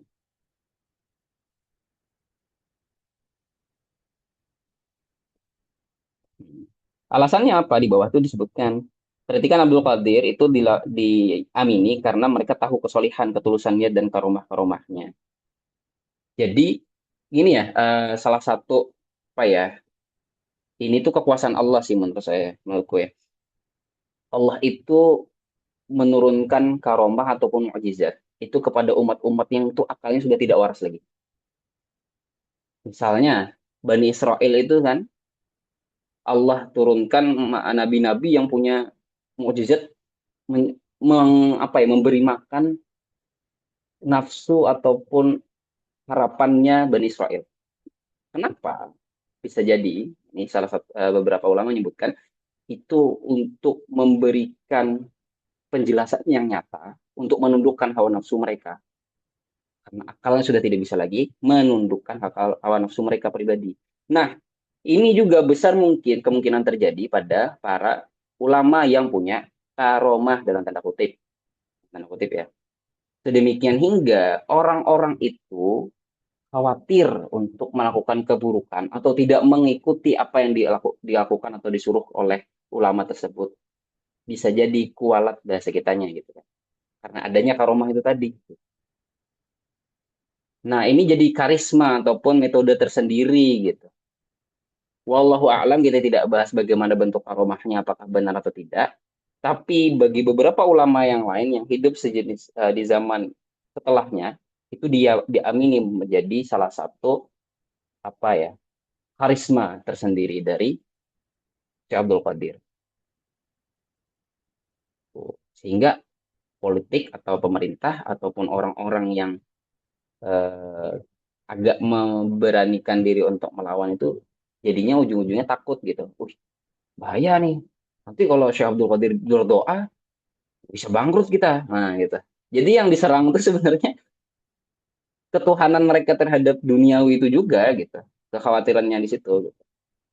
Nah, ini besar kemungkinan demikian. Wallahu a'lam. Masya Allah, ada tulisannya. Coba baca. Naftu Serawu. Oke, ya ini apa? Itu sisi menariknya tadi kan apa namanya ini ya beliau punya kekuatan tadi ya dan menarik banget tadi saat Azam cerita tentang madrasah Qadiriyah yang dibangun dengan wakaf kemudian mengundang orang-orang untuk makan itu menarik banget sih. Aku nggak tahu ya harusnya sih prakteknya di pesantren-pesantren Indonesia juga ada lah pasti. Kalau misalkan apa di hari-hari besar terus terutama apa namanya Ramadan kayak gitu ya mungkin mereka open house gitu ya sekalian ngajinya terawihnya dan sebagainya. Cuman ini jadi pengingat juga gitu ya, terutama kita yang mungkin, terutama teman-teman yang jadi pembina asrama dan sebagainya itu sudah dekatkah kita gitu ya dengan masyarakat secara umum. Apalagi kan kita kaum intelektual ya, tapi rasanya kalau aku sendiri merasa banyaknya itu menyasar ke sekalangannya aja gitu. Sedangkan kan itu tadi ya PR kita adalah menyebarkan ilmu dan membuat orang itu kurios gitu ya sama ilmu yang kita miliki gitu. Nah ini touch point-nya atau gimana cara kita menjangkau mereka itu masih kurang gitu. Terutama kita aja ya di Avisman aja itu kan kita punya beban ilmu yang ganda gitu ya. Ilmu di ITS, di UNER, di mana gitu ya. Sama ilmu agama yang kita dapat di Salman gitu. Itu aja udah beban ganda gitu yang bisa kita salurkan ke masyarakat. Nah, sayangnya gitu ya, mungkin keterbatasan kita, ranah gerak kita, dan uh, wadah yang benar-benar bisa mengakomodir gitu ya, kita bisa ke masyarakat dan menumbuhkan curiosity sampai di titik tadi Azam cerita keimanan orang di sekitar kita itu sama selevel sama kita itu masih belum bisa gitu. Nah, kalau mungkin minta pendapat Azam sendiri aja kayak gimana sih caranya untuk usaha sekecil apa sih yang bisa kita lakukan memastikan keimanan orang di sekitar kita itu setidaknya selevel atau bahkan lebih dari kita. Itu kan PR sangat berat ya, kayak gitu. Hmm, Masya Allah. Ini jadi berefleksi bersama ya, Kang. Boleh lah ini sebenarnya dijawab bukan oleh Semuanya, saya. iya boleh. Kita merenung sama ya teman-teman, karena ya kayak gitu kan eh, apa hadisnya itu kan mencintai saudaranya seperti dia mencintai Saudara dirinya saya. sendiri. Berarti kan kalau kita menikmati keimanan seindah ini, ukhuwah seindah ini kan harusnya orang lain juga menikmati yang sama. Tapi sayangnya ya usaha kita entah belum tahu strategi yang paling tepat atau belum bisa menyasar ke semua sisi sehingga ya baru kita nikmati sendiri. Ya ini refleksi bersama sih, nggak harus azam aja. Kita Iya, merenung di sisa waktu ini. Masya Allah.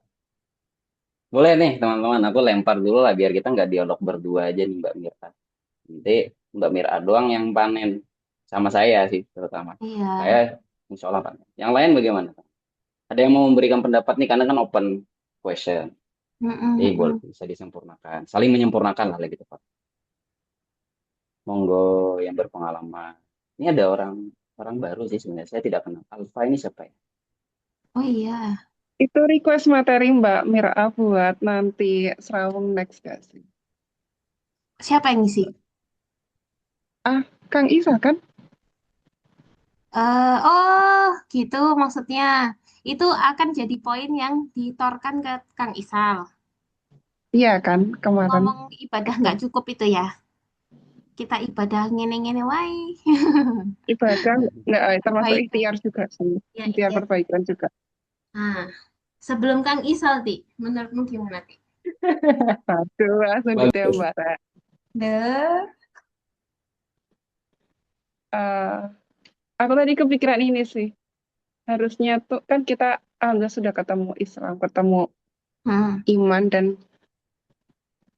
semoga kayak ketika kita misalnya ngerasain manisnya iman itu nggak hanya berhenti di diri sendiri, tapi ketika kita punya iman itu kayak menghadirkan konsekuensi dengan ketundukan secara patuh. Dan mungkin kita bisa mulai dengan kembali ke menadani gimana perjuangannya Rasulullah sih. Maksudnya Rasulullah dulu ketika ia berjuang, apalagi itu ada peristiwa Isra Mi'raj, beliau udah ditunjukkan kayak betapa surga itu ya senikmat itu, tapi beliau kan turun lagi kan, dan turunnya itu membawa misi untuk menyebarkan Islam semakin luas lagi, ya ke penjuru dunia sampai sampai 2/3 dunia itu mendapatkan keberkahan rahmatnya Islam. Kayak gitu. Jadi kayak ya aku juga masih belajar. Jadi mungkin kita minimal setidaknya pertama kita juga mencoba untuk flashback meneladani perjuangannya Rasulullah itu sih. Jadi Masya Allah. Ya, PR berikutnya ya teman-teman. Entah ya ini apakah cuman aku aja yang mengalami. Kalau misalkan kita sudah keluar dari wilayah tinggal kita, misalkan kita merantau ke Surabaya, ya, mostly kan perantau ya, yang maksudnya nggak tinggal di daerah rumahnya gitu loh. Kita berkarya di daerah rantauan kita, karena kita bertumbuh di sana, terus kita masuk ke lingkungan baru, ada ekosistem dan sebagainya itu kita ada komunitas dan sebagainya. Akhirnya kita tuh bergerak kebaikan itu cepat banget.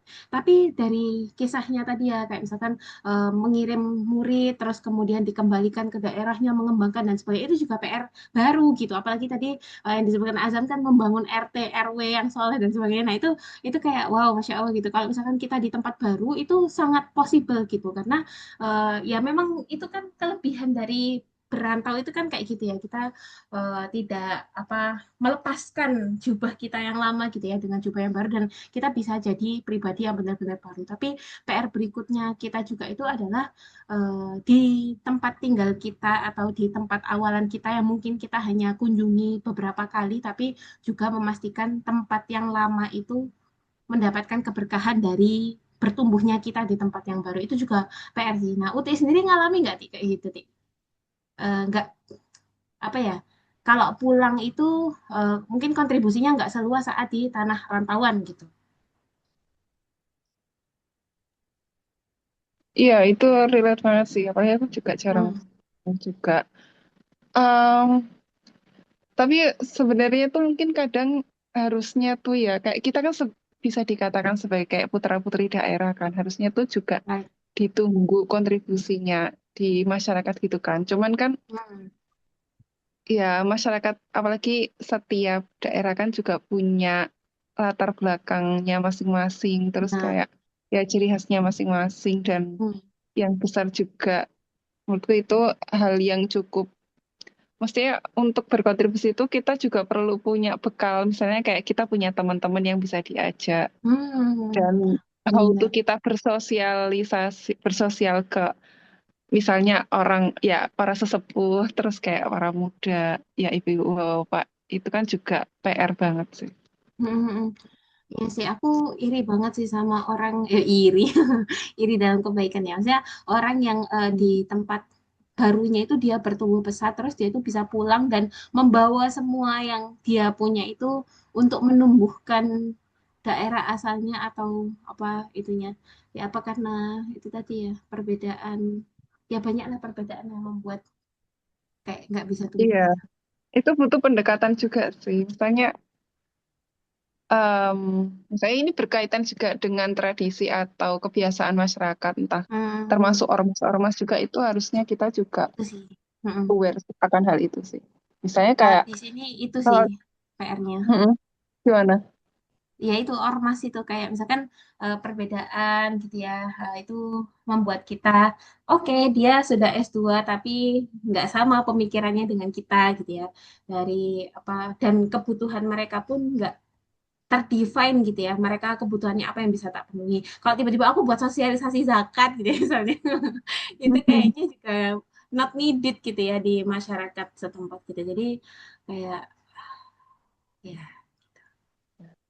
Tapi emang iya sih perjuangan di orang-orang grassroots itu emang PR banget sih. Kalau apalagi belum punya basis, masa kamu belum dipercaya atau di ya gitu. Nah, ya, tantangannya orang-orang dulu berarti luar biasa ya, apalagi zaman segitu kan ya, maksudnya kayak mereka pasti memegang apa yang sudah dipegang oleh orang tua mereka gitu, nggak terpapar dari luar, terus kedatangan santri gitu ya, santri yang habis mondok di Qadiriyah, terus pulang dan dia mau menata tatanan itu kan pasti luar biasa tantangannya yang dialami, Insya Allah. Ya. Dan kayak gitu harusnya kan kita juga menyamakan persepsi minimal ke kepalanya dulu lah, misalnya kayak di desa ya Hmm, kepala desa atau yang tadi baik. tingkat RT RW atau Wah, kepala ketua. Karang Taruna dan seterusnya. Saya aku pernah dapat cerita Hmm, kayak em, kayak misalnya karena aku dapat cerita dari kayak Ustadz di Muhammadiyah gitu, kalau hmm, ketika misalnya mereka mengirimkan delegasinya ke pelosok-pelosok itu, bahkan tuh beli memang harus langkah pertama ya kayak kita kalau KKN juga kayak gitu sih kan, hmm. sowan dulu kan ke yang dalam tanda kutip seperti berwenang, kayak apa sih ekspektasinya mereka, harapannya seperti apa yang bisa kita bantu dan Hmm, seterusnya. iya, Ya iya. intinya perlu kolaborasi banyak. Hmm, hmm, hmm. Apa DDII itu? Dewan Dakwah Islam Indonesia. Oh, iya, iya, Bukan LDII ya. iya. DDI. Ya aku Oke, nambah ya istilah. Jadi gini ya. teman-teman. Mungkin ke komentar aku di chat dulu deh. Ini yang jadi kritik aku ketika dulu Viza eh, wawancara ya di apa sih skripsinya dia berkaitan dengan Salman lah. Ya.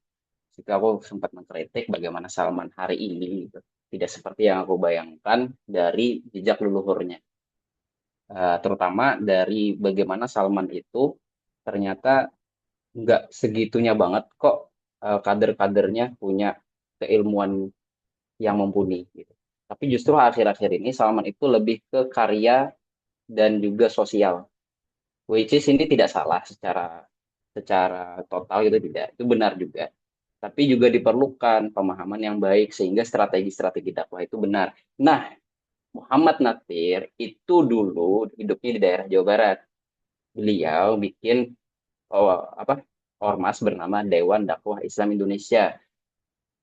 Muhammad Natsir loh ya, eh, tokoh nasionalis kita di Indonesia yang menyatukan negara kita dari Republik apa itu lupa ya. Nah, intinya gini. Jadi dulu tuh Muhammad Natsir itu bikin aktivis apa ya namanya itu ya? Aktivis surau atau aktivis intinya ada kegiatan untuk membekali setiap aktivis dakwah yang ada di daerah Jawa Barat pada waktu itu. Nah, itu yang bimbing langsung adalah Muhammad Natsir dan kawan-kawannya. Lalu orang-orang ini kemudian kembali ke daerah masing-masing. Dan ternyata tradisi ini dihidupkan kembali dan dijaga oleh DDII yang sekarang-sekarang. Dan sekarang itu ketuanya adalah Dr. Adian Husaini. Yang kalau teman-teman tahu, saya sering banget ngutip beliau karena buku-buku beliau itu banyak banget saya baca. Beliau ketuanya sekarang. Ada buku sendiri tuh, Dewan Dakwah Islam Indonesia tuh, karangan beliau juga. Nah, itu dikirimkan ke pelosok-pelosok untuk ajar. Beberapa lama itu setahun gitu. Eh, bah- Dan ini juga dilakukan oleh pesantren-pesantren juga kan sebenarnya. Ada beberapa pondok pesantren itu yang ada abdi dalam, ada ngabdi-ngabdi gitu. Ini mungkin yang anak-anak yang literally bener-bener pesantren tahu lah hal ini gitu. Tidak hanya ngabdi di pesantrennya dia, tapi ke jejaring pesantren-pesantren lain yang ada di pelosok. Itu sebenarnya dilakukan oleh pesantren sebenarnya. Nah, masalah hari ini adalah kita cenderung untuk merusak legitimasi atau marwahnya pesantren. Itu yang kemarin saya khawatirkan sekali ketika ada bahasan tentang pesantren muncul di masyarakat yang kemudian menghakimi pesantren ini dan itu gitu, tradisi ini dan itu gitu tuh agak berbahaya. Ya kita paham betul memang ada bagusnya juga itu diungkit oleh Allah Subhanahu wa taala ke masyarakat sehingga masyarakat tahu oh ini ada pesantren namanya. Tapi ternyata yang diketahui adalah bagian-bagian buruknya. Tapi ini juga bagus agar pihak-pihak pesantren kemudian mulai untuk membenahi diri masing-masing. Tapi efeknya adalah masyarakat kemudian mulai turun trust terhadap kepesantrenan. Ini efek buruknya. Gitu. Sehingga kita sebenarnya sebagai orang yang bisa merepresentasikan atau menjembatani antara kita dengan pesantren atau madrasah-madrasah tertentu, sekolah-sekolah tertentu gitu. Untuk meminimalisir perdebatan tidak penting karena kola wakola gitu, kila makola gitu kan, perkataan burung itu kan luar biasa bertambah jauh sekali. Gitu. Itu pertama. Itu pertama terkait dengan Salman, pesantren dan juga DDIP. Silahkan ya nih saya kasih clue aja barangkali ter encourage. Wah, asik nih ada bukunya baca. Gitu. Nah, berkaitan dengan pertanyaannya Mbak Mir, langkah konkretnya gimana? Sekarang nih sebenarnya langkah konkret nih yang kita lakukan nih. Day to day. Ini benar-benar langkah konkret sebenarnya.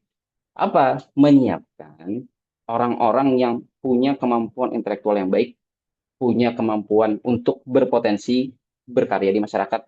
Yang ternyata sebenarnya teman-teman sudah punya basis masanya sendiri. Jangan kemudian berkecil hati, oh kita belum balik ke daerah masing-masing, kayak aku misalnya nggak ke Banjarmasin atau Mbak Mira kemana gitu, aku nggak tahu. Teman-teman yang asli daerahnya bukan Surabaya, tidak masalah. Karena bisa jadi sebenarnya yang harus kita lakukan ataupun yang realistis kita lakukan adalah kita menggarap segala sesuatu yang ada di depan mata kita daripada kita mikir yang jauh. Tapi bukan berarti kita melupakan itu secara mentah-mentah. Artinya ketika kita balik, kita punya harapan dan kita punya inisiasi gerakan tertentu untuk kembali ke masyarakat di daerah kita masing-masing. Nah, lalu bagaimana kok apakah ini realistis atau tidak gitu? Apakah ini yang baik atau tidak? Lebih lengkapnya sebenarnya teman-teman, ini yang sebenarnya kenapa saya usulkan dua kali pembahasan MKUI ini. Saya pengen benar-benar segera masuk ke pola-pola sejarah di bab terakhirnya MKUI, bab 6. Kalau teman-teman punya bukunya itu silahkan dibuka, ada di bab 6, itu ada 11 atau 12 ya, 11 kalau tidak salah. Pola-pola sejarah dan implementasi kontemporer. Itu jadi bisa dibilang kaidah sejarah lah untuk kita berkarya di masyarakat sebenarnya, untuk menjadi generasi islah, untuk menjadi orang-orang yang memperbaiki. Nah, salah satu spill-spillannya adalah kita harus memahami betul bahwa adanya tadarruj ataupun step by step. Kita harus paham betul, harus ada step by step. Lalu kedua, masyarakat itu perlu punya institusi yang baik. Institusi itu apa? Ya pendidikannya, ya kesehatannya, ya ekonominya. Nah, di sini yang baik ini kategorinya apa? Nah, ini harus dijelajahi nih, baik itu apa? Apakah yang kaya raya? Apakah yang sanitasinya sehat, yang baik, yang higienis? Ternyata bukan itu saja ya, baris bawahi. Jadi jangan sampai nanti teman-teman ketika belajar ataupun diskusi dengan saya, akhirnya antipati gara-gara saya sering kritik, Allah kesehatan, Allah ekonomi, Allah gitu saya. Enggak, saya bukan demikian. Justru saya sedang mencoba untuk mengangkat isu yang sebenarnya ini loh kelewat di bagian ekonomi, kesehatan ataupun yang lain-lain di pendidikan terutama ya. Karena saya cukup nyaman dengan berbicara terkait dengan pendidikan. Itu misalnya apa? Berkaitan dengan kesehatan lah. Ini mungkin ada Mbak Rosda atau orang-orang lain yang berkaitan dengan kesehatan. Saya kesehatan. Dokter itu berbicara pada pasien biasanya hanya berbicara pada masalah yang berkaitan dengan zohirnya pasien saja. Oh, Anda sakit batuk, amandel nih, kelihatan lidahnya kayak gini-gini, tenggorokannya kayak gini-gini, nafasnya berbunyi, lalalali. Lalu obatnya ini, teng, selesai. Padahal yang harus juga ditekankan adalah kenyataan bahwa ini penyakit datangnya dari Allah. Ini penyakit juga akan disembuhkan oleh Allah. Segala macam penyakit itu ada obatnya, kata Allah. Nah, sehingga orang itu ketika dia sakit, bukan hanya fisiknya yang diobati, tapi juga spiritualitas rohaninya yang juga terobati. Ini tabib yang baik itu demikian. Nah, kita harus mencapai itu di masa depan sebenarnya. Begitu pula terkait dengan pendidikan. Ketika kita bicara tentang matematika misalnya, ekonomi misalnya, ataupun hal-hal yang lain, jangan sampai kita hanya mensitir atau mengamini betul-betul dengan bulat-bulat gitu ya, pemahaman pendidikan yang ada hari ini. Yang mana itu sebenarnya sangat lekat dengan sekularisme. Sehingga kita bicara matematika ya bahasa material saja yang kita bahas. Kita lupa sebenarnya dulu Al-Khawarizmi itu punya motivasi atau semangat untuk melakukan pengembangan matematis karena adanya kebutuhan syar'i atau syariat.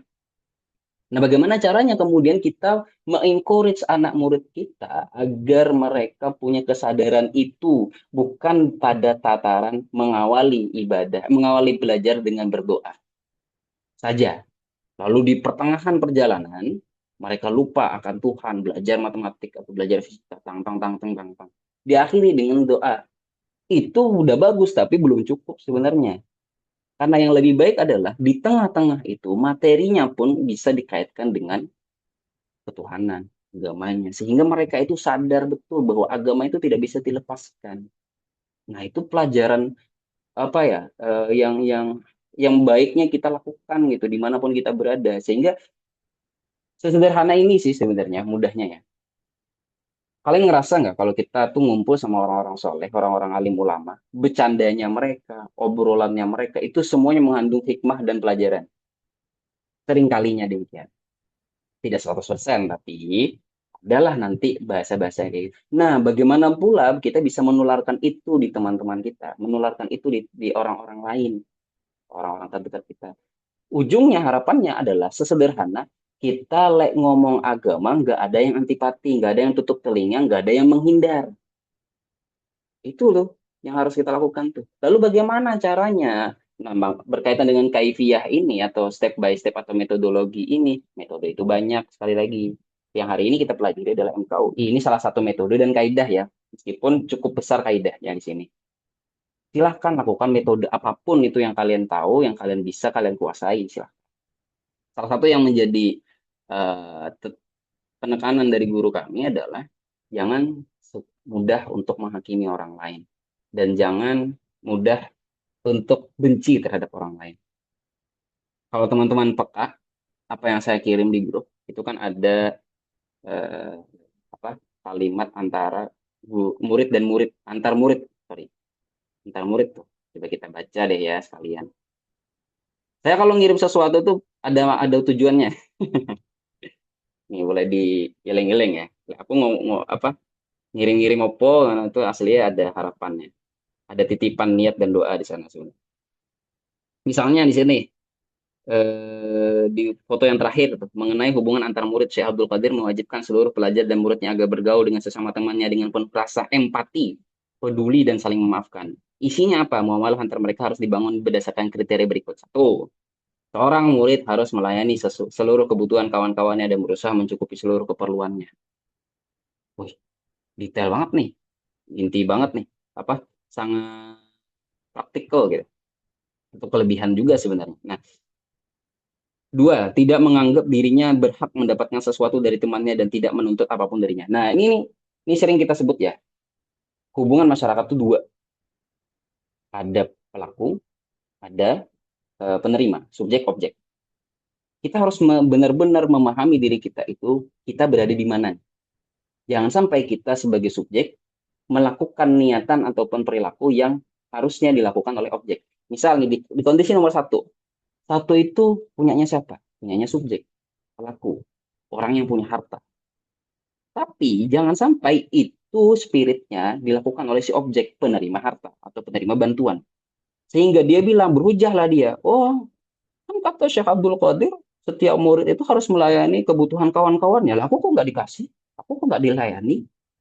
Kan kebalik. Nah, ini saja sesederhana itu saja. Itu perlu diperbaiki di ke circle pertemanan kita. Yang paling dekat ataupun yang jauh-jauh. Itu. Nah, seharusnya kita sebagai objek bersifat seperti nomor dua. Kita tidak menganggap diri kita itu berhak mendapatkan sesuatu dari temannya. Tapi jangan dikira ini loh, jadi nggak tolong menolong. Justru ini semakin tolong menolong. Ketika setiap orang, Mbak Mira, Mbak Uti, Muti, Alfa, Kondit, dan Mbak Rosda di sini, itu punya harapan, punya tujuan atau niat untuk membantu orang lain, kan masing-masing dari kita akhirnya membantu. Aku yang bantu Mbak Mir, aku yang bantu Mbak Uti, aku yang bantu Muti, dan lain-lainnya. Tapi Mbak Mir juga bantu aku, Mbak Uti juga bantu aku, tapi aku tidak perlu berharap itu. Sehingga sebenarnya di sini sangat-sangat mempermudah dan menyelamatkan kita pada tataran keikhlasan, ya kan? Karena kita tidak mengharap orang lain membantu kita. Ketika orang lain tidak membantu kita, ya kita santai aja, ya sudahlah. Alhamdulillah, ini pun sudah diberikan oleh Allah kenikmatan ini dan itu. Nah, ini kemudian kita kritik kan, ada kata anekdot yang kemudian berseliweran di sosial kita. Apa? Jangan bantu orang yang tidak mau bantu kamu. Jangan jadi orang baik, terlalu baik. Lah, apa salahnya jadi orang baik? Itu kan sering saya kritik juga tuh akhirnya. Apa salahnya jadi orang baik? Kamu berbuat baik sebenarnya dengan siapa sih? Mau minta balasan dari orang lain, teman-teman kamu, orang tua kamu, even sekalipun, atau kamu sebenarnya berbuat baik untuk menghadapi atau mengharapkan perhatiannya Allah Subhanahu wa taala. Ini yang harus kita tekankan.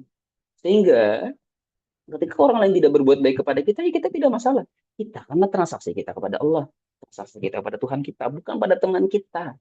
Teman kita nggak peduli dia mau kasih bantuan kembali kah tidak, bodoh amat. Karena Allah yang berikan kita kebaikan itu.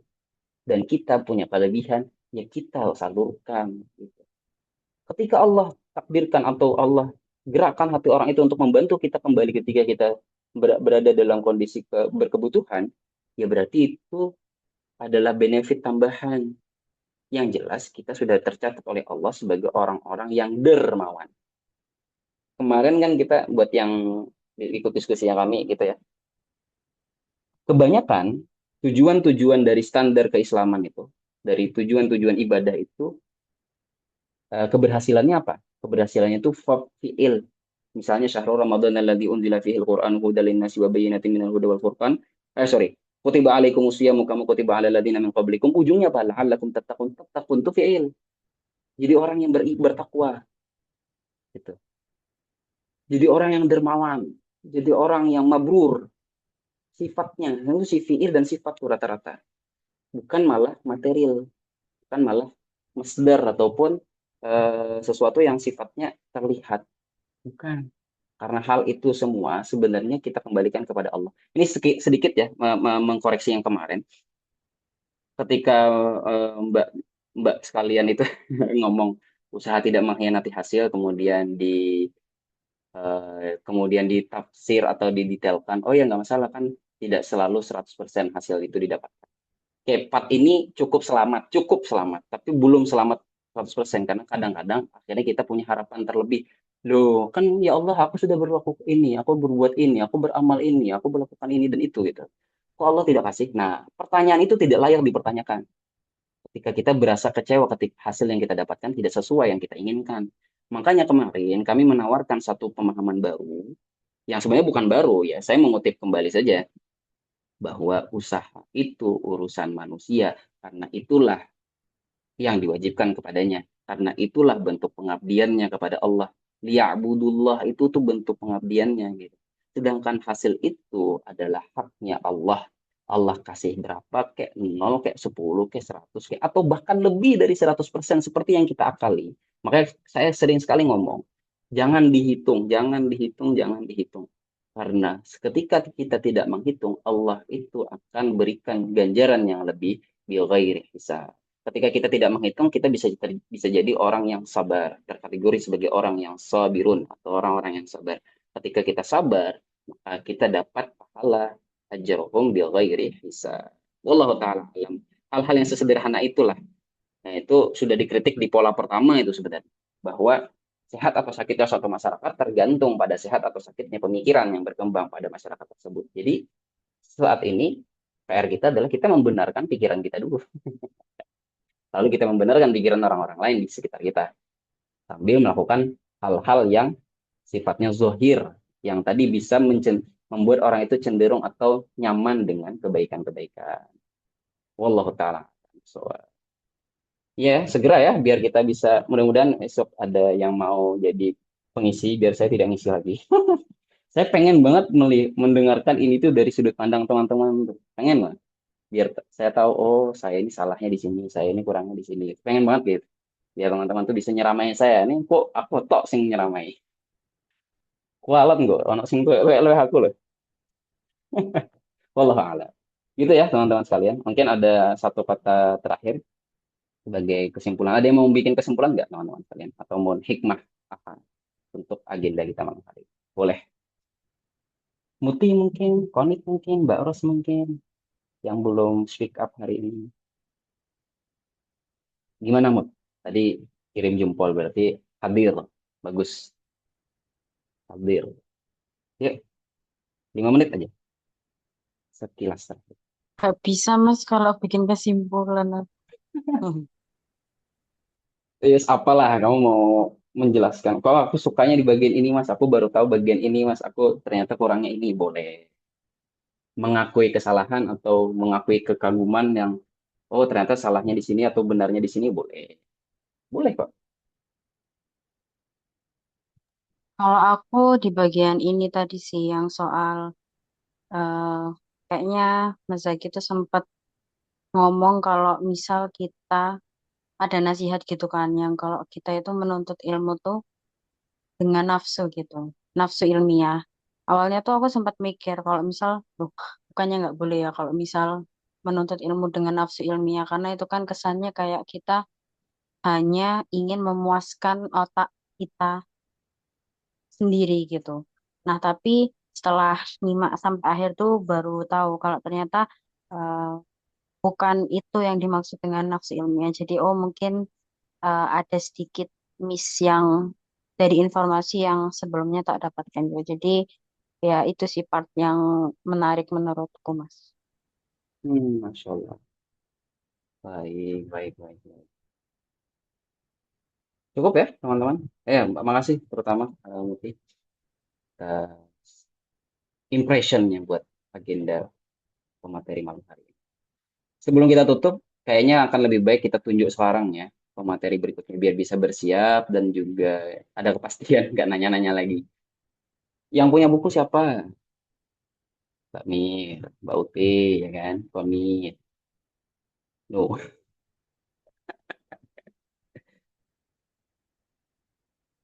Oke, 3 ya. Muti bisa di filter ya. Masya Allah. Aku loh no PDF asli. Kasih PDF-nya lah serumpangan bagian itu. Yuk, eh, apa random aja ya? Random dah. Tak bikin random, wis random wheel ya.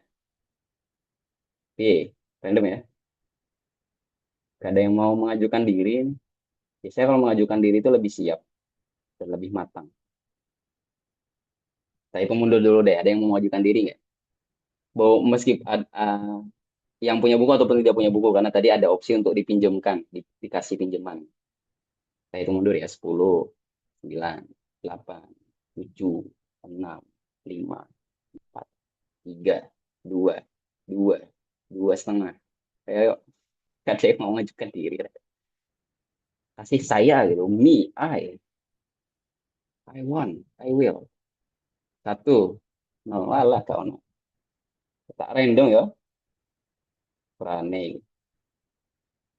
Mau nggak mau. Mana? Random. Random will. Tak share screen biar tidak ada kezaliman di antara.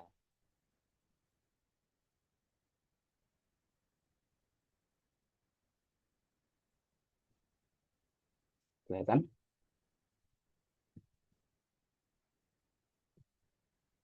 Semuanya ya. Biar apa nih chatnya nih. Ya Allah tenang nih. Saya nanti support yang lain dengan sepenuh hati. Loh, ono opsi dipinjemin nggak? Mutia, terus wanita, dan putih. Wes, lagi kan, sing internal. Iyalah, oh korek, Mbak Ros juga ya terpaksa nih. Loh Mas, aku Dulunya nggak Ki punya Jan. buku itu Mas. Iya, gak apa-apa, tak dikasih sama yang lain nanti. Entah aku, entah yang lain. Aku tak kasih PDF-nya juga bisa. Gampang kok, easy lah. Iki judul lagi. Loh, kan tadi udah dikasih waktu untuk, dan ide udah dari lama-lama. Wes ya, sepakat ya ini. Atau ada yang lain nih. Eh, Siapa wes? Aku kasih satu nama yang iya dulu tak pencet random wi. Ayo weh. Iya, alah yang mendengarkan lo kita juga. Aku kok menang wes. Tak hadir ya aku paling biar nggak grogi. Wes ya. Ketik satu untuk setuju biar cepet nih. Are-are. Izin kalau untuk sharing kayak sesi berikutnya kemarin aku sampaikan yang lama sebenarnya kalau menyiapkan materinya mencarikan buku untuk presentasi solo bisa aja tapi untuk kalau dari startnya beda. Wait, wait. Tapi kalau untuk elaborasi, kami titik startnya beda sama Azam gitu. Oh, ya nggak apa-apa. Mau latihan boleh, mau diskusi duluan boleh. Monggo, boleh, boleh. Santai aja guys. Aku justru sering dua karena nggak sanggup guys. Aku tuh justru seringnya menawarkan diri pada part-part presentasi. Karena nggak sering sih, beberapa kali lah. Aku berharap dengan aku presentasi, aku belajar. Karena kalau nggak disuruh presentasi, aku males. Kayak males bener-bener menghayati gitu lah. Wes ya, nanti diberi sama Zaki. Ya, boleh, setuju ya. Bismillahirrahmanirrahim nih, karena tidak ada sanggahan, sukut alamatur ridho, ini buat semua kan, sesuai lah kaidah fikihnya. Diam adalah tanda dia setuju. Bismillah.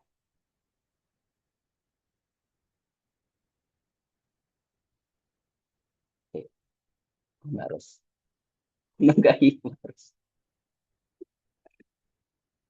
Halo Barus,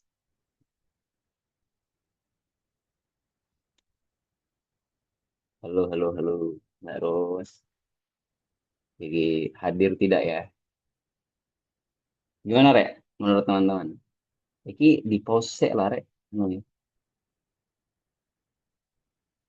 astagfirullahaladzim. Langsung sempurnakan dengan doa kafaratul majelis subhanakallahumma rabbana wa bihamdika asyhadu an la ilaha illa anta astaghfiruka wa atubu ilaik ditambah dengan doa juga Allahumma inna na'udzubika min ilmin la yanfa'u min qalbin la yakhsha wa min nafsin la tasda' wa min du'ain la yustajabu laha. Amin ya rabbal alamin. Saya di sini sebagai pemandu acara sekaligus narasumber. Mohon maaf dengan segala kekurangannya. Terima kasih banyak teman-teman sekalian. Mudah-mudahan sehat selalu, diberikan rezeki dan ilmu yang bermanfaat, berkah, berkah, berkah, soleh dan solehah. Amin. Ya rabbal alamin. Assalamualaikum warahmatullahi wabarakatuh.